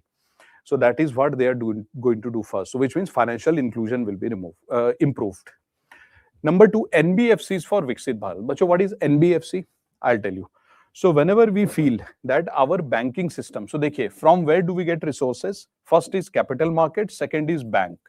You know that sometimes the bank can act in a conservative manner. They don't want to take risk. If you go to a bank and say, I want to become exporter, can you give me loan? Bank might not give you loan. Bank might say that, well, your export formula or the product you are creating is not that great, etc. They will find some technical reason to say no to you. So where will we go in that case? We can go to NBFCs, right? So for example, if I want to open a real estate company, who will help me? NBFCs. I want to buy a property, etc. Who can help me? NBFCs. Similarly, I want to launch energy related project like solar energy related project, etc. Who will help me with finance? NBFC. So government of India is saying that it is high time that India badly needs a policy which is also related to NBFCs. A new policy is required where we can find out which are the NBFCs which India needs most, what should be the regulation of NBFCs, because if you give a free hand to NBFCs, they will take too much risk also. And somebody who is not able to return the money of NBFCs threaten them as well. So NBFCs can be of both sides, one helpful for the economy, one which can be dangerous also. So that is why the government of India is saying we need a proper policy for NBFC. By the way, are you aware of any government NBFC, public sector NBFC? Yeah, there are. For example, any example? Power Finance Corporation, बच्चों, and Rural Electrification Corporation. So actually, Rural Electrification Corporation का shares were bought by Power Finance Corporation. Power Finance Corporation में roughly around 55-56% is the stake of government of India. Okay. and it provides finance related to power sector companies. So if somebody is operating a company for distribution of electricity and all, so if they need money, where will they go? They can go to Power Finance Corporation, absolutely, LIC as well, Power Finance. So government is saying we will start the reform of Power Finance Corporation and Rural Electrification Corporation, so as to set an example that what could be the new NBFC policy of India. So government says, I want to start with my own, NBFCs and then set a new tone for India. Now, I told you one thing, bachcho, if you notice, abhi aapko bataya, I told you that the government of India has one typical problem. What is the problem of the government of India? That our capital market is not very developed for bonds. Why? Because as I told you, that SEBI's rule and regulation is that unless the ranking of the company is very high, they can't sell bonds, number one. Number two, there are many bonds which retail investors cannot buy. Number three, the amount of bonds that the Indian companies issue is also very less.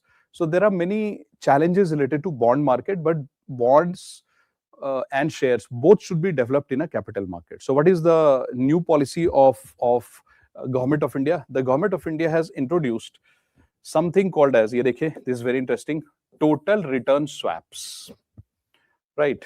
So total return swaps. What is this total return swap? I'll tell you an example. Suppose there is a bank. Bank is a financial institution. This bank has bought a bond of some company, corporate bond. Okay. Now, I gave you an example also that there are some bonds currently which only these financial institutions can buy. For example, 81 bond. So suppose that this bank has bought a bond from a company. Now, this company is also, suppose this corporate is also a financial institution. Bank has bought its bond. Now, there is a retail investor. And what is the face value of the bond? Let's say 10,000 rupees, rate of interest 2%. Okay. And suppose duration is 3 years. Now, this person wants to invest in this bond.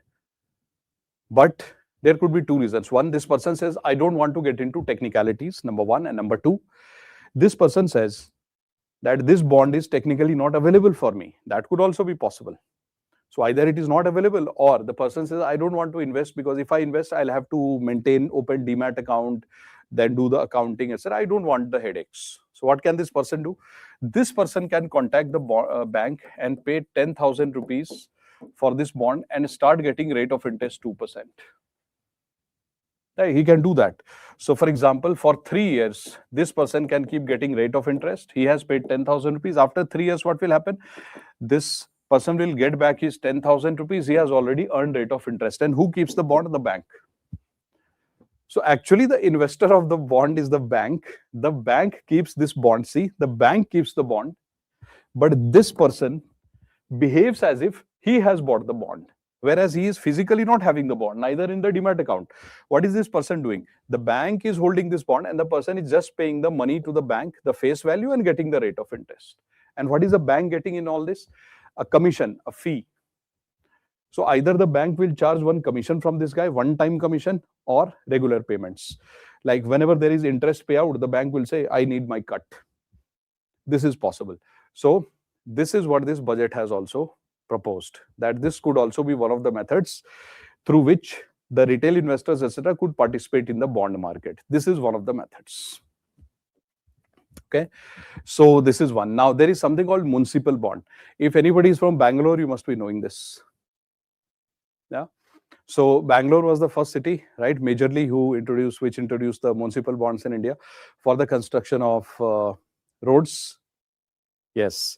So now government of India is saying that if there is any municipality which issues municipal bonds of very high value, let's say 1,000 crore ka municipal bond, then the central government is saying that I am going to give incentive worth 100 crore rupees if some municipality has issued bond worth 1,000 crores to construct infrastructure, etc.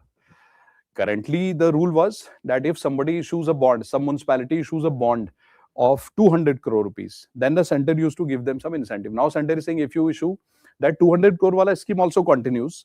There is one more, that if you issue bond worth 1,000 crore, your municipality, then center will give you incentive of 100 crore. Why? Because center wants that municipality should be able to raise its own resources. They should have the motivation.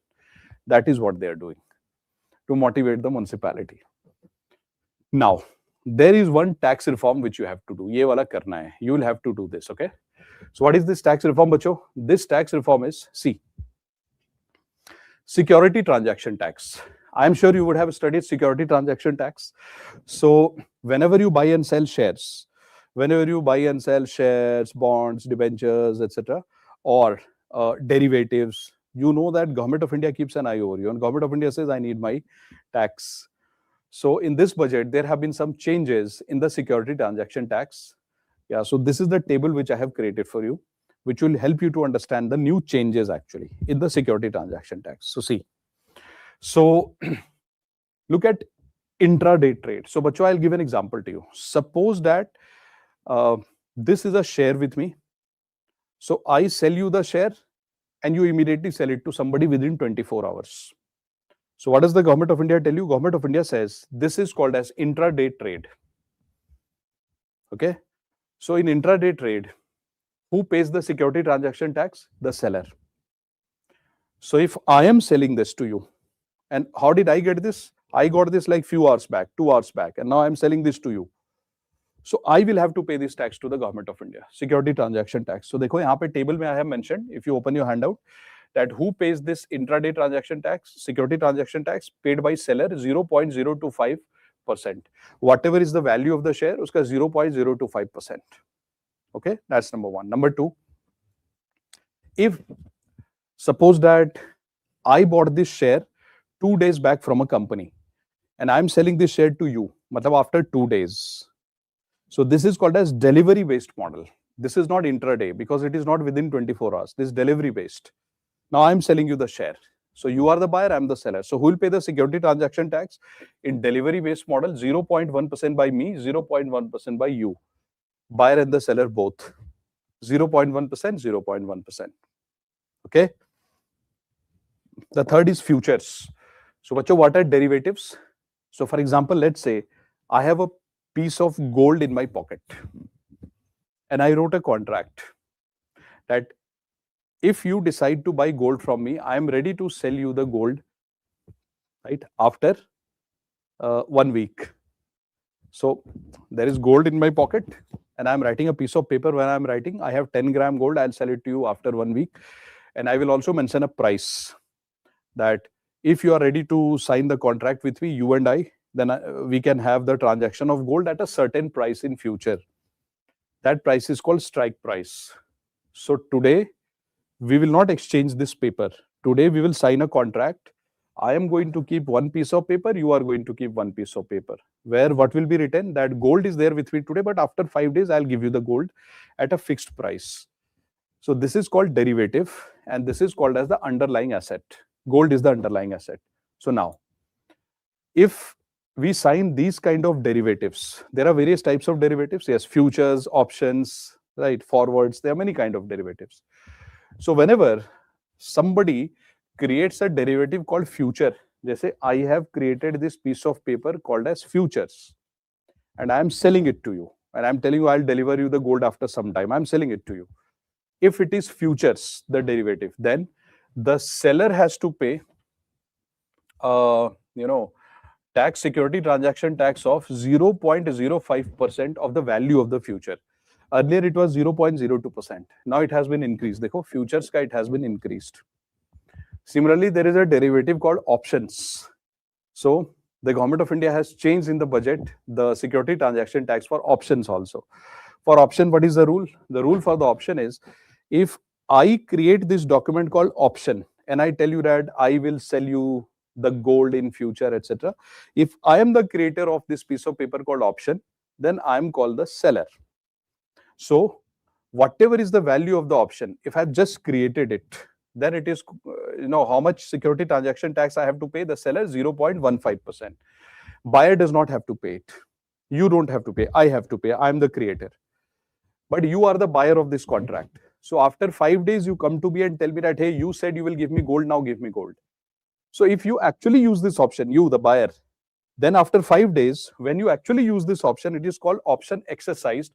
You will also have to pay 0.15% of the value of your contract to the government as a tax. So if I create an option today, I pay the tax. If you exercise this option later on after 5 days, you also pay the tax. But if you refuse by saying that I don't want to exercise the option, I am returning this paper, it is possible. In option, you can return the paper. If you return the paper, you don't have to pay a tax. But if you exercise this option, you will have to pay tax 0.15. So there has been a change this year, bacho. So you please memorize the table like this: seller and buyer, and wherever the tax is not applicable, I have written NA, means not applicable. This you purely have to memorize. You please memorize these numbers, okay?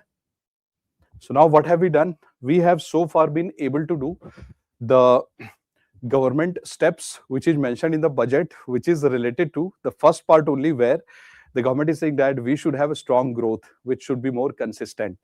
So there is one thing there in that growth part which is called as farmers, agriculture. That also we'll have to do. So abhi karte hai agriculture, and let us see what the government has mentioned for agriculture this year. By the way, last year in the UPSC mains, did you see a question related to agriculture? The question related to agriculture, one of the question was that what are the steps by the government of India to promote high value crop? Do you remember this? Yes. So yes, it is for all the options. So if you remember that what question came in UPSC was that what are the steps by the government to promote the high value crops? So in this budget, the government of India has mentioned some of the steps they have taken or they are going to take to promote the high value crops in India. Dekho, what are the things government has mentioned? First, government is saying that along with agriculture, allied activities is very important. So first, they are promoting 500 reservoirs and Amrit Sarovars where fisheries can be done. It is called blue economy. Okay, this is the first one. And the government is saying that they will promote farmer producer organization for people indulging in fishes. What is farmer producer organization? It's a group of farmers who almost are like a private company. They are not cooperative, they are like private companies where whatever I contribute, I get profit in that proportion. So if I give 1 kg fish, I will get the money, the payment. When the payment comes to the group, I'll be given the money whose value is 1 kg fish. So its farmer producer organization is more or less like a private arrangement between a group of farmers. So government is saying they will promote lot of people who are into fishing to come together and create groups so that their purchasing power improves. Ye bola hai government ne in this budget. Number two, government is saying they will promote animal husbandry. Why animal husbandry and fisheries are important in India, bacho? Because 90% of our farmers are small and marginal. If they solely depend on agriculture, they will not be able to survive because their income will be very low. So agriculture and allied activities are important for our farmers. Why? Because to supplement their sources of income, which agriculture cannot provide only in the sense of having fragmented land and low productivity. Because of these two reasons, our agriculture income is not very high. So for additional income, they need it. Okay? So now the government of India is saying if any farmer goes to bank to take loan related to animal husbandry, a part of the loan will be given in the form of subsidy. I'll give an example. So, bacho, I go to a bank and demand 1 lakh rupees from the bank because I want a loan for animal rearing. So government of India says that what they will do is instead of giving the entire 1 lakh rupees as loan to me, they will give me, let's say, let's say 30,000 rupees as subsidy permanently given to me, 70,000 they will give me as loan. Ye karenge wo. This is what they will do. Okay. Here also the government is saying they will promote farmer producer organization. And I told you what is the farmer producer organization? Group of farmers coming together and registering as a private company. What is the difference between FPO and cooperative? In cooperative, the registration is done as per the State Cooperative Act or Multi-Cooperative Society Act, which is a different act. There, if you register your cooperative based on state government, then there is a registrar, which the state government appoints, which is also there in the cooperative. So in cooperative, the most important decisions are taken by registrar. So the autonomy of the farmers will be slightly compromised. But in FPO, it is like a private company. So farmers are free to take their own decisions. Interference by the government is negligible there, right? So animal husbandry also is being promoted. And as I told you that the government is promoting animal husbandry through credit-linked subsidy program. Number two, the government is also promoting farmer producer organization for livestock and dairy and poultry. Yes. Now, high value agriculture. This is the question which was asked in mains, and the answer of that question is coming in this year's economics, budget.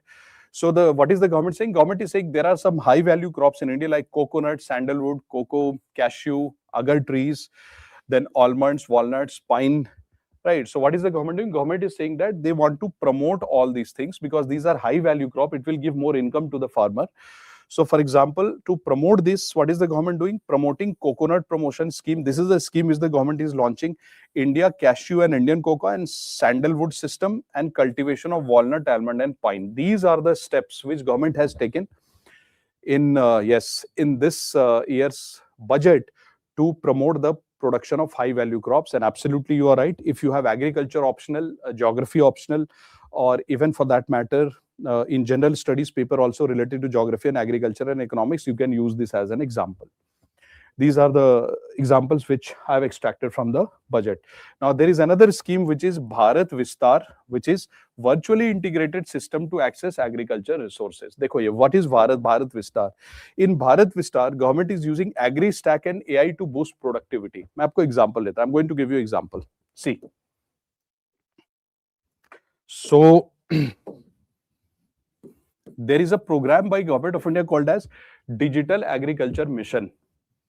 Under Digital Agriculture Mission, what does the Government of India do? Government of India makes a registry for farmers. So for example, if I'm a farmer, Government of India finds my identity and puts me in the digital records.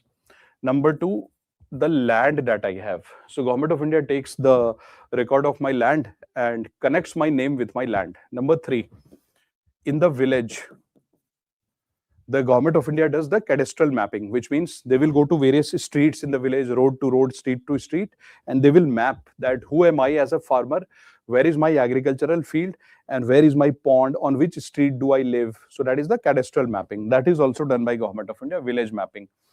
These three things are called as Agri-Stack.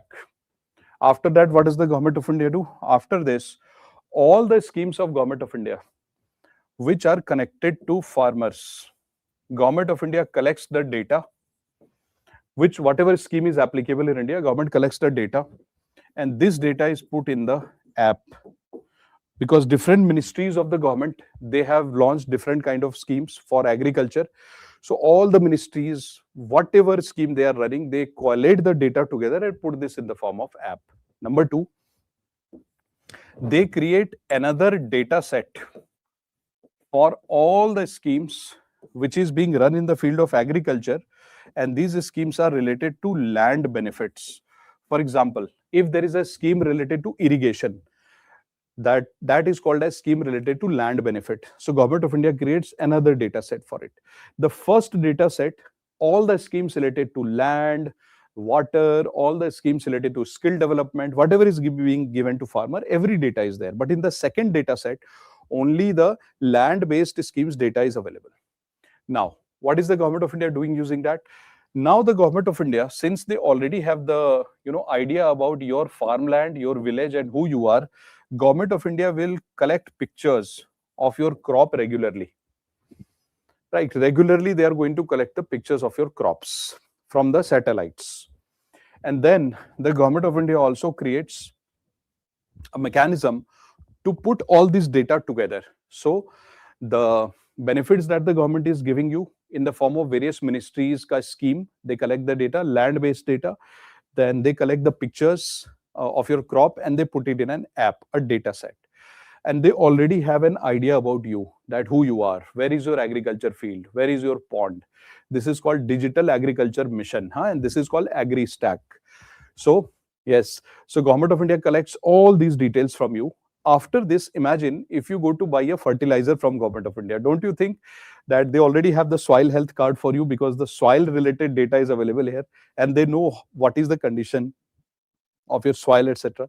So if you go to buy fertilizer, take any government benefits, easily Government of India will tell you that, hey, I know the data, how much fertilizer you already bought, your soil needs this, or your soil does not require the fertilizer. These details are already with the government. Now government is saying that in this whole system, AI will be used. So if AI is used, government in 1 second will come to know that through your soil health, because soil health card, etc., all the data is available here, right?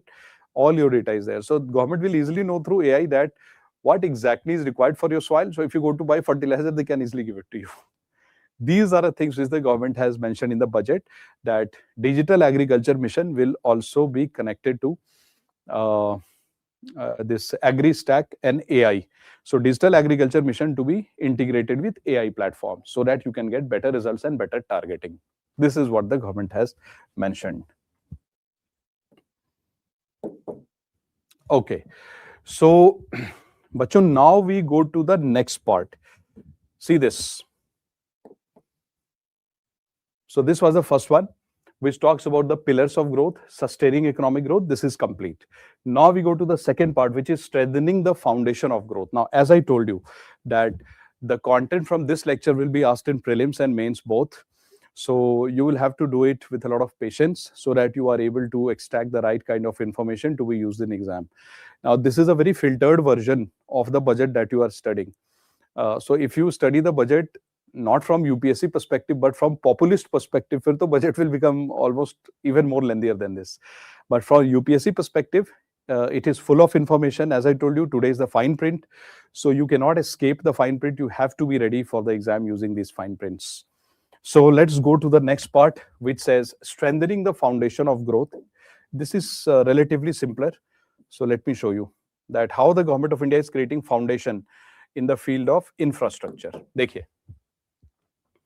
So, bachcho, the first thing that you need to recall from the previous lecture is, if you remember, we had done something called as effective capital expenditure. याद है आपको, remember? And we had done capex also. So, what is the capex of India? 12.2 lakh crore. And grant in aid by center to state, which is used for asset creation, is 4.9 lakh crore. So, currently, what is the government doing? Government is having a good capital expenditure, which they have planned for this year's budget. And if you remember, you did some calculation in the previous class called as quality of expenditure. Yaad hai aapko? You remember quality of expenditure that we did? We use some formula. Which are the formulas we use? Bacho, please help me to recall. Please type it there. I want to see if you are able to recall. Please tell me. You're most welcome, Pradeep. Thank you so much. So please tell me, guys, the formulas that we did together for quality of expenditure. I showed you some extra formulas in the last lecture. Jaldi bataiye. Please tell me, what are the formulas? How do you find quality of expenditure? Capital expenditure upon revenue expenditure, capital expenditure upon total expenditure, capital expenditure upon effective capital expenditure upon total expenditure. This is the formula we did. Absolutely correct. Very nice. So you remember this. Really good. Kudos to you. Now, what are we saying here? Yahan pe we are saying that in 2013-14, our capex was 2 lakh crore. Then in 25-26, 11.2 lakh crore. In 26-27, 12.2 lakh crore. Do you need to memorize these figures and trend? 100% you need to memorize for mains. For prelims, you just need to memorize the last one, which is 12.2 lakh crore. But for mains, you will have to write that this is how India's capex has been progressively increasing. Aise likhna padega, you will have to write this. Okay, that's number one. Number two. Now see what is the government of India doing. Aapko yaad hai bachcho? Do you remember that suppose that this is a bank. Now there is one person who comes to the bank and says that I want to construct roads in India. I am an infrastructure company.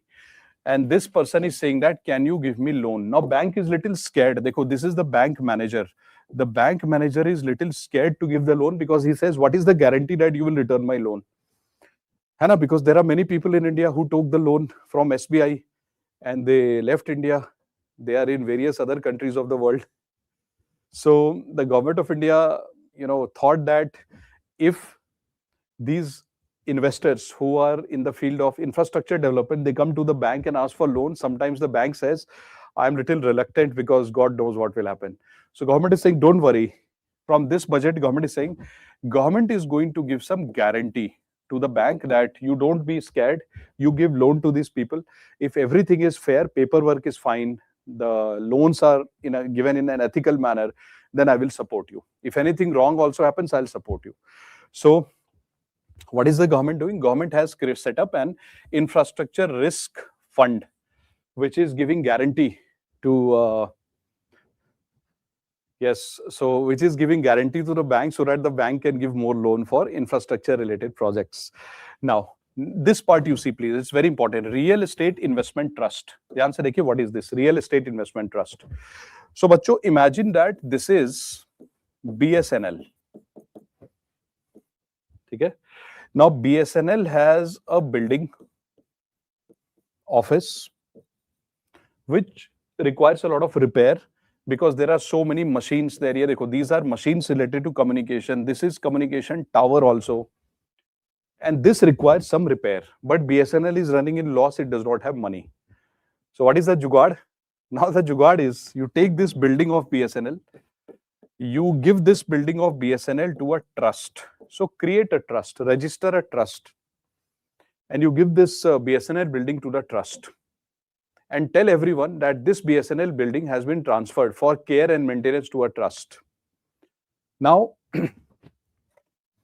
what will the government do there? Here dekho. So what will happen is this trust which has been opened, they will take this small piece of paper and they will mention here that what is the value of this building. Suppose the value of this building is 1 crore. So what will this trust do? This trust is going to issue small pieces of papers called as units. For example, the value of 1 unit, example, hypothetical example is, let's say 10 lakhs. Example. So this is called as unit. It's like shares only, but it's called unit. So 1 unit of this trust has been, 1 unit from this property has been issued called as 10 lakh, which means that whosoever is owning this piece of paper is paying 10 lakh to the trust.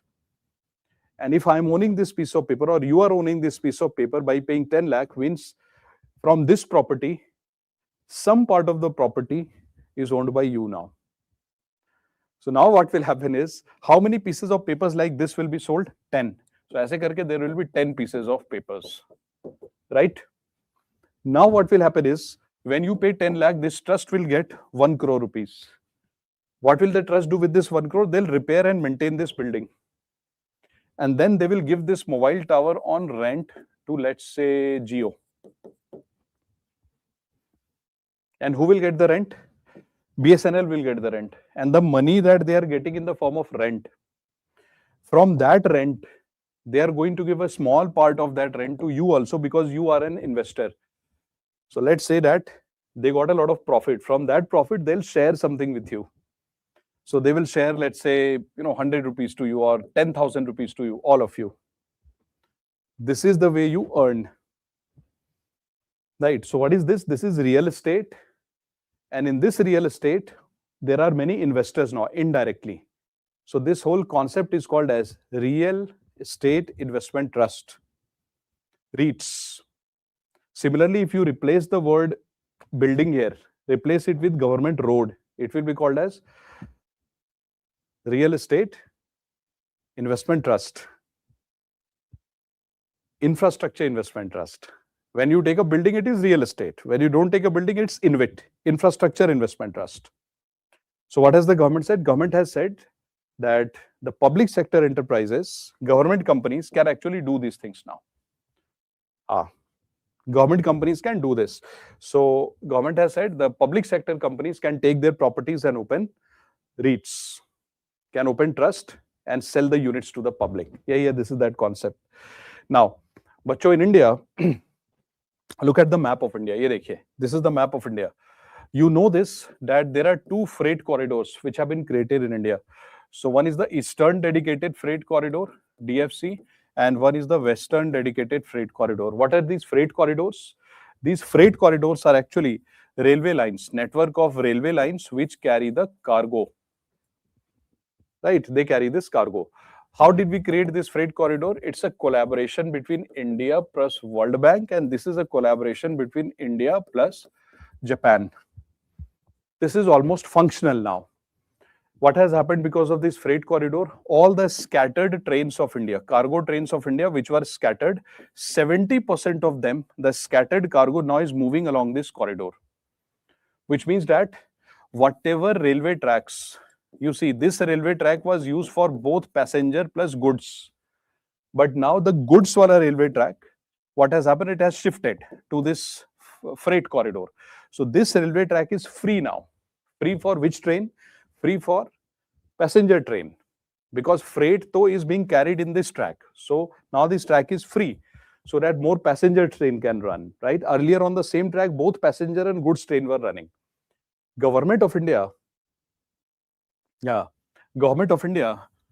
has announced that since these two tracks, freight corridor is already functional, so now government is creating one more track like this, dedicated freight corridor. Government is creating a new dedicated freight corridor like this, and government is also planning to create more dedicated freight corridors like this. So in this year's budget, you will see that government has mentioned new dedicated freight corridor to be established between Dankuni in east and Surat in west. Yahi to hai. This is the Dankuni and Surat. See, this is Dankuni and this is Surat, and we already have a freight corridor like this which is functioning, and new one already created, right? So this is the first thing. Second, now see, there is something interesting.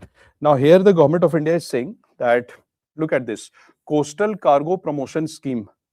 So you know that currently if you are, so it's all there in your handout. You can refer to your handout because this much you will have to do. So, you know, in India, there is one problem that if you look at the contribution of inland waterway in cargo, the contribution is very sort of less. It's around 6%. The contribution of inland waterway in the movement of cargo or goods in India is very less, 6%. Government wants to take it to 12% by 2047. So government is establishing coastal cargo promotion scheme also. एक और बताता हूँ what the government is doing. Look carefully, बच्चों. So look at this. यहाँ पे देखिए, see something carefully. High speed rail corridors. This is something new. Let's see what is happening here. So for example, Delhi, Varanasi, Siliguri, Mumbai, Pune, Hyderabad, Chennai, Bengaluru. See this. What is so special about them, these places? If you see these places, something is special about them. What is special? Special is that these are mostly industrial towns, number one. Number two, there is huge movement of vehicles, cargo, people, etc. So you will see that what has the government of India done? Government of India knows that these are the places of importance economically and socially speaking. So they are starting high-speed rail corridors in these places. Yes, all the industrial belt, high-speed rail corridors. So this is also done in the rail policy. There is one more thing which is being done. But there is something called as seaplane. Where will you find seaplane? For example, if you go to Kerala, you will find seaplane. So seaplane can land on the surface of water. Seaplane can also fly. So what is the government of India doing? Government of India has introduced a new scheme where government is saying that the seaplanes will be produced in India, which can float on the surface of water. It can fly also. And if anybody wants to manufacture seaplanes in India, government says that, for example, if the project cost is 10 crore and you want to manufacture seaplanes in India, so government says up to 40% of this 10 crore. So what is 40% of 10 crore? 4 crore. So government says, I can give you grant up to 4 crore as a gift. And the remaining 6 crore, the government of India says that you can invest from your pocket and create seaplane. So whenever there is a project where government of India gives up to 40% as grant and remaining part, the industrialist is, arranging from its own side. So this is government's grant to the industrialist, that suppose the project cost of seaplane services, let's say somebody wants to manufacture seaplane in India, cost is 10 crore. So if government will give you 40% of that, which is 4 crore as a gift, and remaining 6 crore, you manage on your own. You take it as loan on from your own side. This type of funding pattern is called viability gap funding, which is VGF, viability gap funding. All right, so this is VGF. So in the field of seaplane service, we are going to have VGF. Thank you so much, guys. I mean, really sweet of you. I saw somebody while I was teaching. I just got a glimpse. So of course, like, your concern is well appreciated. Thank you so much, and so have you guys been very patiently listening to the whole lecture. So kudos to you. Let's first complete it and then we will see. But thank you so much for your concern. So what is the government doing here? Government 40% from its own side it is giving, 60% government is saying industry has to manage on their own, right? So this is the railway wala part. Let me show you something here. Ye dekho. What has the government done in railway? Something interesting has been done, bacho. Look at the total outlay. A total outlay of 2,78,000 crore last year has been given by the government of India this year. And last year, the total outlay, matlab total budget for railway was 2,55,000 crore. So can we say that the railway budget has actually increased in terms of outlay? Yes. There has been roughly around 11% increase in the railway budget that government of India has done, okay? Roughly around 11% increase. Now, ye dekho, this is also very crucial, which you have to understand. Now, government of India has set aside 1.2 lakh crore. Why? Only for maintenance, safety and security. But last year, you remember, not last year, abhi to one question was asked in, last year only in prelims, a question was asked related to Kavach. Kavach is a made in India initiative for, to preventing railway accidents and all those things. Yes. So, yes, absolutely. So what has the government of India done this year? As I always say to all of you, that whenever you become a policymaker, make sure that you don't only spend money in new projects, but you also spend money in the maintenance and repair also. So for overall railway budget has increased. Yes, it works on RFID technology, but the government has also said that 1.2 lakh crore is being spent only for repair, maintenance and introducing Kavach system. It's a good thing. Ye hona chahiye tha. It should have definitely happened. All right. Now, बच्चों, this was for railways. Now you also know, आपको पता है, there is something very interesting which is called as carbon capture. Yes, but slowly it will increase. As you know that India is a big country, we have one of the largest railway network in the world. It will take time. Now, you also know, बच्चों, that we are a signatory to Paris Agreement. Yeah, and Panchamrit goal, where we have mentioned that whatever carbon emission is there, we will try to reduce it. है ना? Now, there is one thing. Government of India has made a list of some of the industries which release a lot of carbon. And government has launched a scheme where the government is saying that we are going to capture more carbon from those industries which release more carbon. So, dekho, example. So, what has the government done? Carbon capture, utilization and storage. This scheme has been started by the government of India, where the government is saying that they have identified some of the industries. जैसे मैं example लेता हूँ, let me give some example. Cement industry, iron and steel industry, power industry, they release a lot of carbon. So government of India is saying that they have identified these and they are going to capture more carbon in these industries. So that is also one of the schemes which we have launched. Now, bacho, in urbanization, remember there is one concept which we discussed in the first lecture called city economic reasons. याद है आपको city economic reasons? What is city economic reason? So, for example, you design your urban area in such a way that there is residence, there is scope for business, basic infrastructure is provided, you have waste management facilities also, and basically you are trying to create sustainable cities, right? But with a focus on promoting more business and industrial activities. So yes, residential places are there, but you are also trying to promote more of business activities and industries. So these kind of cities are called city economic regions. And in city economic regions, actually, the government is going to invest in each city economic region 5,000 crore rupees over next 5 years. Yes, you remember it. So residence plus infrastructure plus business. Very nice. वो हम करने जा रहे हैं. We are going to do this. Now, let's come to people-centric development. ये तो easy है. Yeah, everything you'll get there. Absolutely. So now we are going to do the next part. देखते हैं. What is the next part? Yes, see.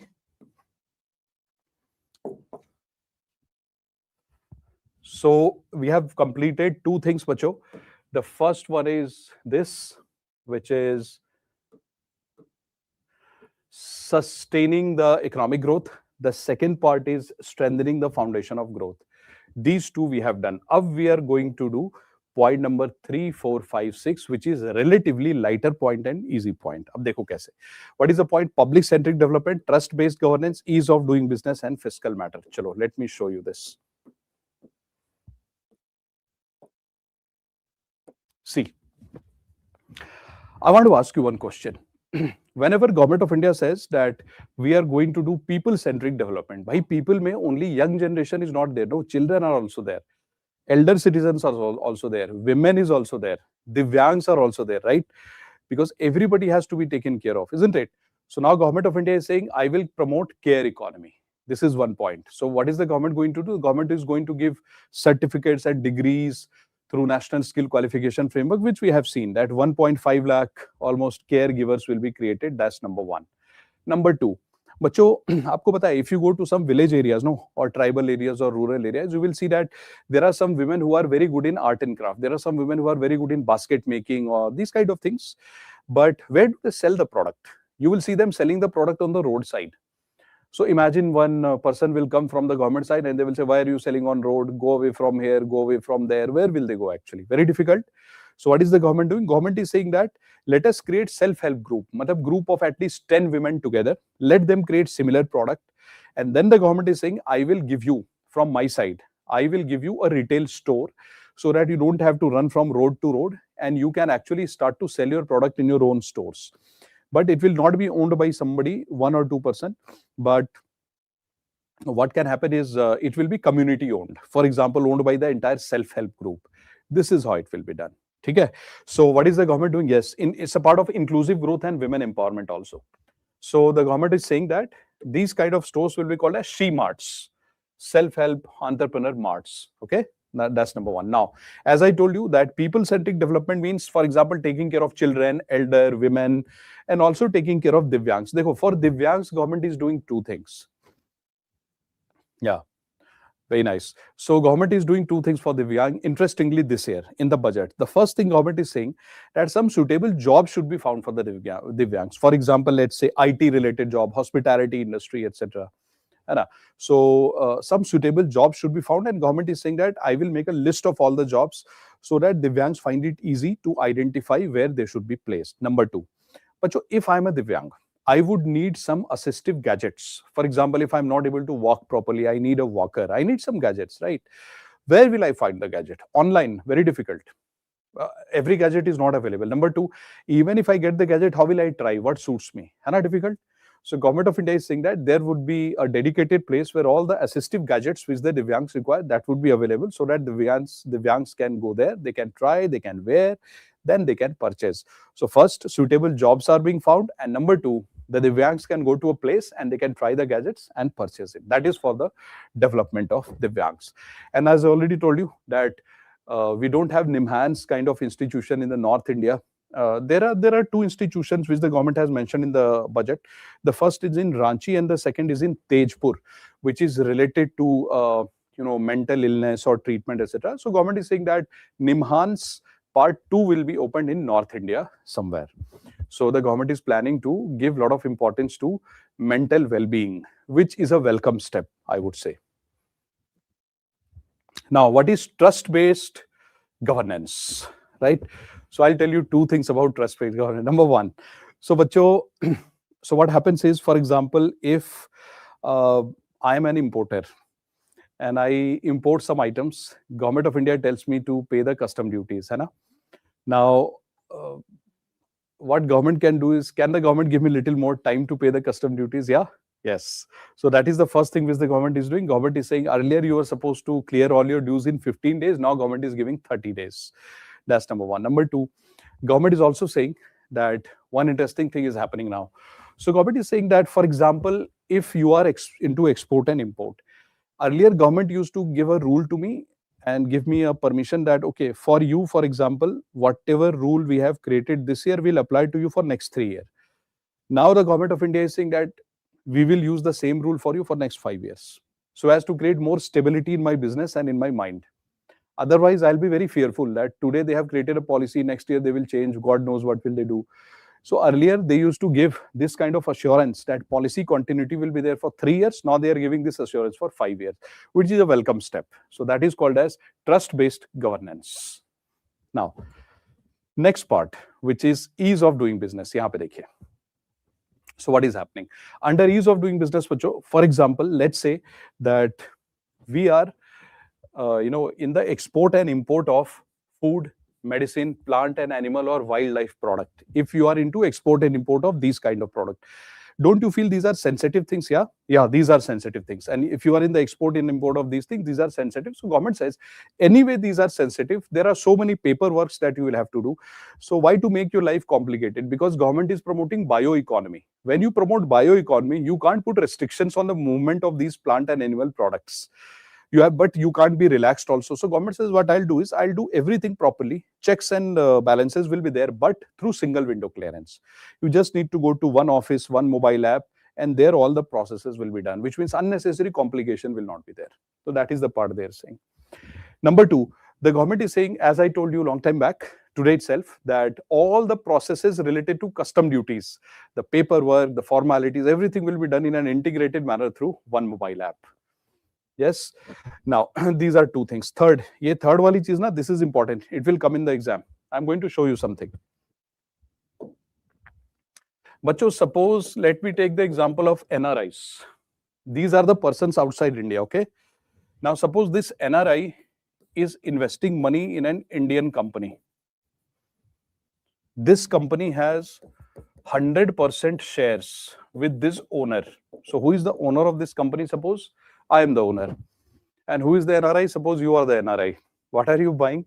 You are buying shares from me. Earlier, the government of India had a rule that you can buy only 5% shares of this company. Now, government is saying that one NRI, NRI number one, suppose this is the first NRI, this guy can buy up to 10% equity shares of this company, right? But suppose that there is another NRI, NRI number 2, NRI number 3, NRI number 4. So can all the NRIs buy 10%? Har koi kya buy 10% shares of this company? No. Government is saying a single NRI earlier was allowed to buy 10, now buy 5, now they can buy 10.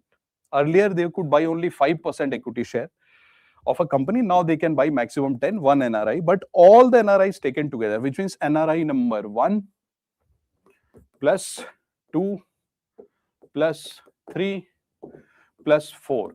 All the NRIs taken together, maximum they can buy 24% shares of this company. And what is the name of this scheme which the government has given? It is called as Portfolio Investment Scheme, PIS. Portfolio Investment Scheme. आपको पता है what was the earlier portfolio investment scheme? I'll tell you. Earlier, the meaning of portfolio investment scheme in India was if an NRI wanted to do some trading in the secondary market, stock market, then this portfolio investment scheme was applied. But now what is a portfolio investment scheme? The portfolio investment scheme currently is that if any NRI wants to buy equity shares in a company, now they can buy, one NRI can buy up to 10% and total NRIs, all the NRIs together can buy up to 24. This is portfolio investment scheme. So now portfolio investment scheme has two parts. One, NRIs can directly buy the shares from the Indian companies. And the second part is if NRIs have to buy the shares in a secondary market, stock exchange, there also they can buy it under portfolio investment scheme. So under portfolio investment schemes, now two things can be done. NRIs can buy the shares in the secondary market, buying and selling. And number two, if they want to specifically buy up to 10%, right? So they can easily come to this company and say that under the portfolio investment scheme, I want to buy maximum 10%. Earlier 5 allowed, now 10 allowed. And all the NRIs 24. Okay. So this is your NRI related scheme. Now there is one more, which is, this is India. This is our coastal area. And bacho, this is our exclusive economic zone up to 200 nautical miles. This is our exclusive economic zone. So what is the government of India saying? Now government of India is saying that if somebody is doing fishing in our exclusive economic zone, if you are doing fishing, government says it's duty free. Government is saying, I will not put any taxes over you. Similarly, if an Indian ship comes here in international water, this is called as high sea. High sea means international water. And here also some Indian fishermen are doing fishing. Government says, I will not take any taxes from you. And if this fishing which the Indian fishermen have done here, if this fish is suppose being sold to USA, then the government of India says that I will treat this as export. So in our exclusive economic zone and high sea, if the Indian fishermen are doing fishing, government says, I will not collect any taxes, no import duties, no taxes, nothing for you. And if you give it to some other country, after fishing, you give the fish to some other country, we will treat it as export. This is what they have specifically mentioned. Okay. So now, bacho, we are coming towards the last part. So there are two things. Number one, there is a rule which the government had created. See, this is India. Suppose that I am the producer of this pen. Okay. Now, suppose through e-commerce, I am selling this pen to USA. I am the producer of the pen. I am selling this pen to USA through e-commerce. All right. Government of India had put a restriction over me that if you are selling the pen to some other country through e-commerce, etc., the maximum value of your pen should be 10 lakh rupees in one cargo. So if I am sending one box, the maximum value of this box was 10 lakh rupees. If I want to sell more pen, then I should send another consignment. The value of one consignment should not be more than 10 lakhs. This was restrictive. Yes. It is applicable on both. So it was restrictive. That Government of India used to say that only 10 lakh rupees is the maximum value that you are supposed to send at one go. What has the government done now? Remove the restriction. Now government is saying if you are producing something in India and you want to export it through e-commerce, etc., there is no restriction now. 10 lakh rupees restriction gone. That is what the government has done. Okay. Now guys, we are going to do the last part, which is the fiscal matter. Ab dekho, this I had already taught you last time. So we'll do a quick revision so that you understand it. In fiscal matter, what has the government done? So now see this. Look at it carefully. So bacho, suppose that I show you a box, aisa, this box. See this carefully, okay? This box. What comes in this box? Direct taxes, indirect taxes, cess plus surcharge. Is it okay? So what are you getting in this box? Direct taxes, indirect taxes, cess and surcharge. Now whose box is this? The central government. Right? All these collections are coming here. Consolidated Fund of India. So all the collection is coming here. Now, you also know that whenever the government collects the taxes, there is some money that the government spends on maintenance of computer records. Some people are also hired for collecting taxes, right? They are called expenses. So, for example, let's say the government expense in tax collection is also rupees 10 crore. Example. Okay, all good. Now, suppose that the tax and the direct tax and the indirect tax collection of the government is 150, not 150. Let's say this is 30 crore. This is 140 crore. This is 140 crore. So, what is the collection of direct and indirect taxes? Suppose direct indirect taxes 140 crore, cess plus surcharge 30 crore, and what is the government expenditure? 10 crore. Right, on collecting the taxes. Now, according to Finance Commission, now we have the 16th Finance Commission, how much money should the center give to the state? What is the formula? The formula is whatever is the direct plus indirect tax collection. So we will write tax collection plus cess and surcharge minus the cost of collection. So what will be this value? 140 plus 30, 170, right? Minus 10 is equal to 160. So 160 crore is the net amount which is called as net divisible pool. Right? This is the resource which has to be divided between center and state. How do you find the resource? Direct plus indirect taxes plus cess plus surcharge minus the cost of collection. So from this 160, you have to calculate, see what has the government done? From this, you have to calculate 41% of 160 crore. This money goes from central government to state government. So what is the formula?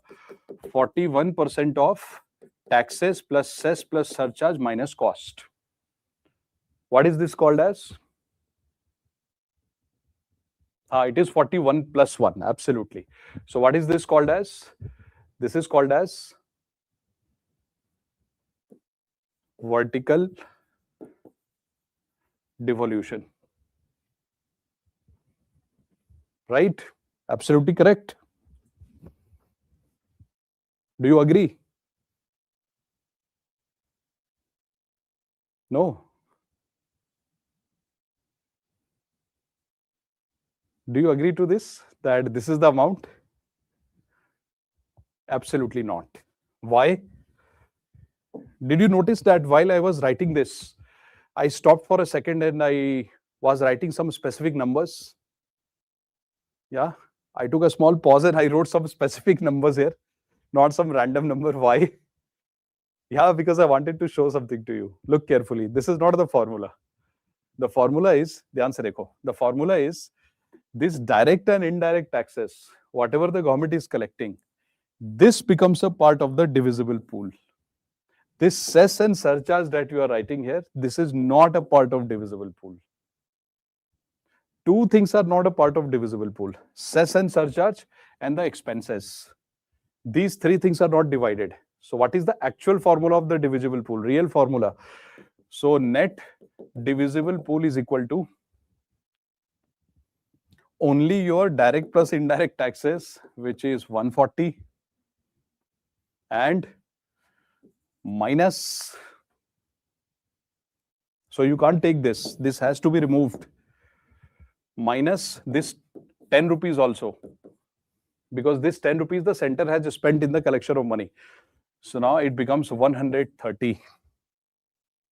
It is not 160. And why did I write such a high number for cess and surcharge? As I told you that I was writing this, so I took a small pause, because the amount of cess and surcharge which the center is collecting is increasing. Right? So what is the real formula of net divisible pool? The real formula of net divisible pool is this direct plus indirect taxes that the center is collecting, this minus the tax of collection 130 and 41% of this. Right? So this is not the formula. This is the formula. Which means you just have to take this. That is the reason I created it separately. Otherwise, I would not have created this part. So we would have written it at one go. So direct plus indirect taxes only you will take minus the divisible pool. This is called vertical devolution. But vertical devolution is fine. We understand it. That this is the central government. This is the box of the central government. In this box, there is cess and surcharge, there is taxes, and there is cost. So what do? You only take taxes and you minus the cost. And you take example 41% of this. This is called vertical devolution. But how do you give it to states? What is the formula to give it to state? So the formula which is used to give the tax revenue to state is called horizontal devolution. So how do we decide that this amount of money, which is 130 crore ka 41%, how do you decide which state will get how much money? That is called horizontal devolution. So what is the new formula of horizontal devolution, bachcho? This is the formula which is given in your handout. So see, so if you look at the 15th Finance Commission, which formula did they use? The 15th Finance Commission said that the money that the state should get, a particular state will get, depends upon population as per 2011 census, demographic performance, what steps have you taken to stabilize your population, area, geographical area, forest cover, per capita GSDP distance, what is your state gross domestic product compared to the best state of India, then tax and fiscal effort. This used to be the criteria in the 15th Finance Commission, and these are the weights. But in the 16th Finance Commission, this system is gone. And now you have new formula which says population 17.5%, demographic performance 10%. See, it has reduced. And area from 15, it has become 10. Then forest cover, it is same. Per capita GSDP, earlier it was 45%, now it is 42.5. And now you have removed the tax efforts completely. This part is gone. And we have added contribution to GDP. So if, for example, Tamil Nadu is contributing more to India's GDP, they will get more money. UP is contributing more, Bihar contributes more, Rajasthan contributes more, Assam contributes more, they will get more money. So the weight is 10%. So bachcho, in UPSC, first they will ask you this table and this weights. Then they will ask you which entry has the highest weight, which entry has the low weight. They will ask you to arrange them. Aise karke they will ask you a question. Then they can also ask you which weight has been reduced, which weight has been increased. So for example, you can see population ka weight has been increased, but demographic importance has been reduced. So based on this weight, what percentage of center's transfer of resources is UP supposed to get? So if center is giving, let's say, 41 crore to all the states of India, so how much part is UP supposed to get? According to previous formula, UP would have got 17.94% of center's money. Now UP will get 17.62%. Bihar earlier was supposed to get 10%, now 9.9. See, Haryana, Telangana, Karnataka, Tamil Nadu ka percentage they will get has slightly increased. Kerala has increased more. Just by changing some weights and parameters, see the difference. So do you need to memorize this percentage? I don't think so, but you need to memorize few things like that in the new Finance Commission formula, which is called a horizontal formula. So the share that UP will get has reduced. This you need to memorize. Kerala's share has increased. This you need to memorize. So numbers you don't need to memorize, but trend you have to memorize. Ye to karna padega. Okay.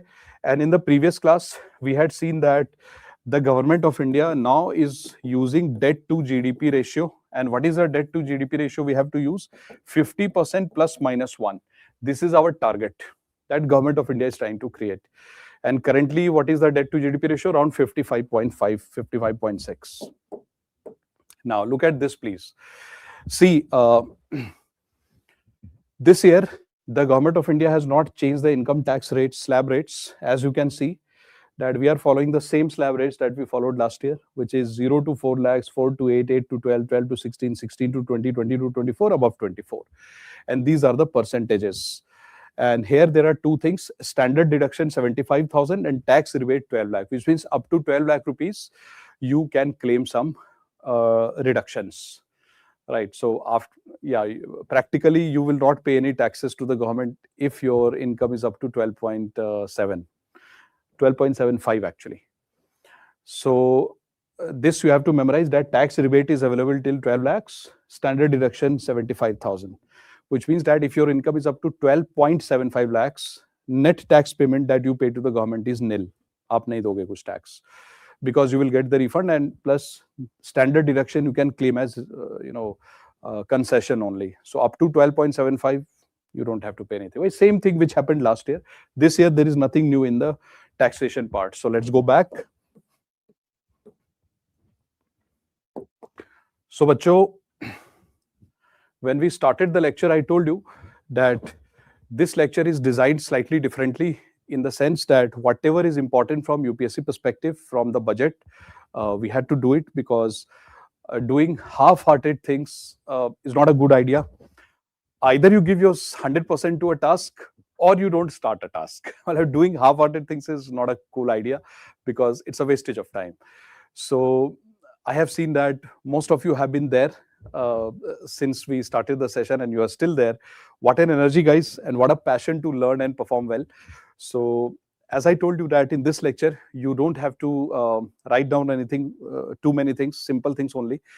Handout is sufficient. So I suggest that you keep the handout. Handout was very important in today's session, because fine details are there. And I wanted you to completely focus on the teaching part today and not worry about the handout and the content. So you can revise from the handout. You can refer to the video again if you want. And from handout, I suggest that you do a quick revision either today or tomorrow morning. That's the first thing that you should do. And there is a reason that I today explained to you almost every line from here, because I compiled the handout and made it thinking that whatever is related should not be missed. Right? Nothing less than 100 should be given for the exam. So absolutely, keh sakte hain, you can say that yes. Biologics are almost like modern day Ayurveda. Yes, absolutely. So if you can revise it after today's dinner, no, that would be a great thing to do. I truly mean it. That have your dinner, take a break of half an hour, 1 hour, have some water and have some tea or coffee if you wish, and then you set out your target and you start to revise. It will take you 1 hour at least to revise, because this is your handout. But I assure you, after this handout, you don't require anything else. Kuch bhi nahi, nothing else. And bacho, I'm going to continue my series of economic survey. So I got busy in these 3 lectures of budget, so I had to stop the survey in between. Now the survey will continue, and whatever is important from the survey for exam, I will cover only that part, right? So there will be no compromise. Thank you so much, and all the best. God bless you, and thank you so much, guys, for your kind words. Yes, I will pass on the previous economic surveys handout to you also. मैं दूंगा आपको. I'll give you the handout. I think in a day or two, my lecture number 2 ka handout should be available. First one was a theme. There was no handout for that. But second one, I'll definitely provide you. Oh, very nice, Akarsh. Thank you so much. Good night and take care, guys. God bless you.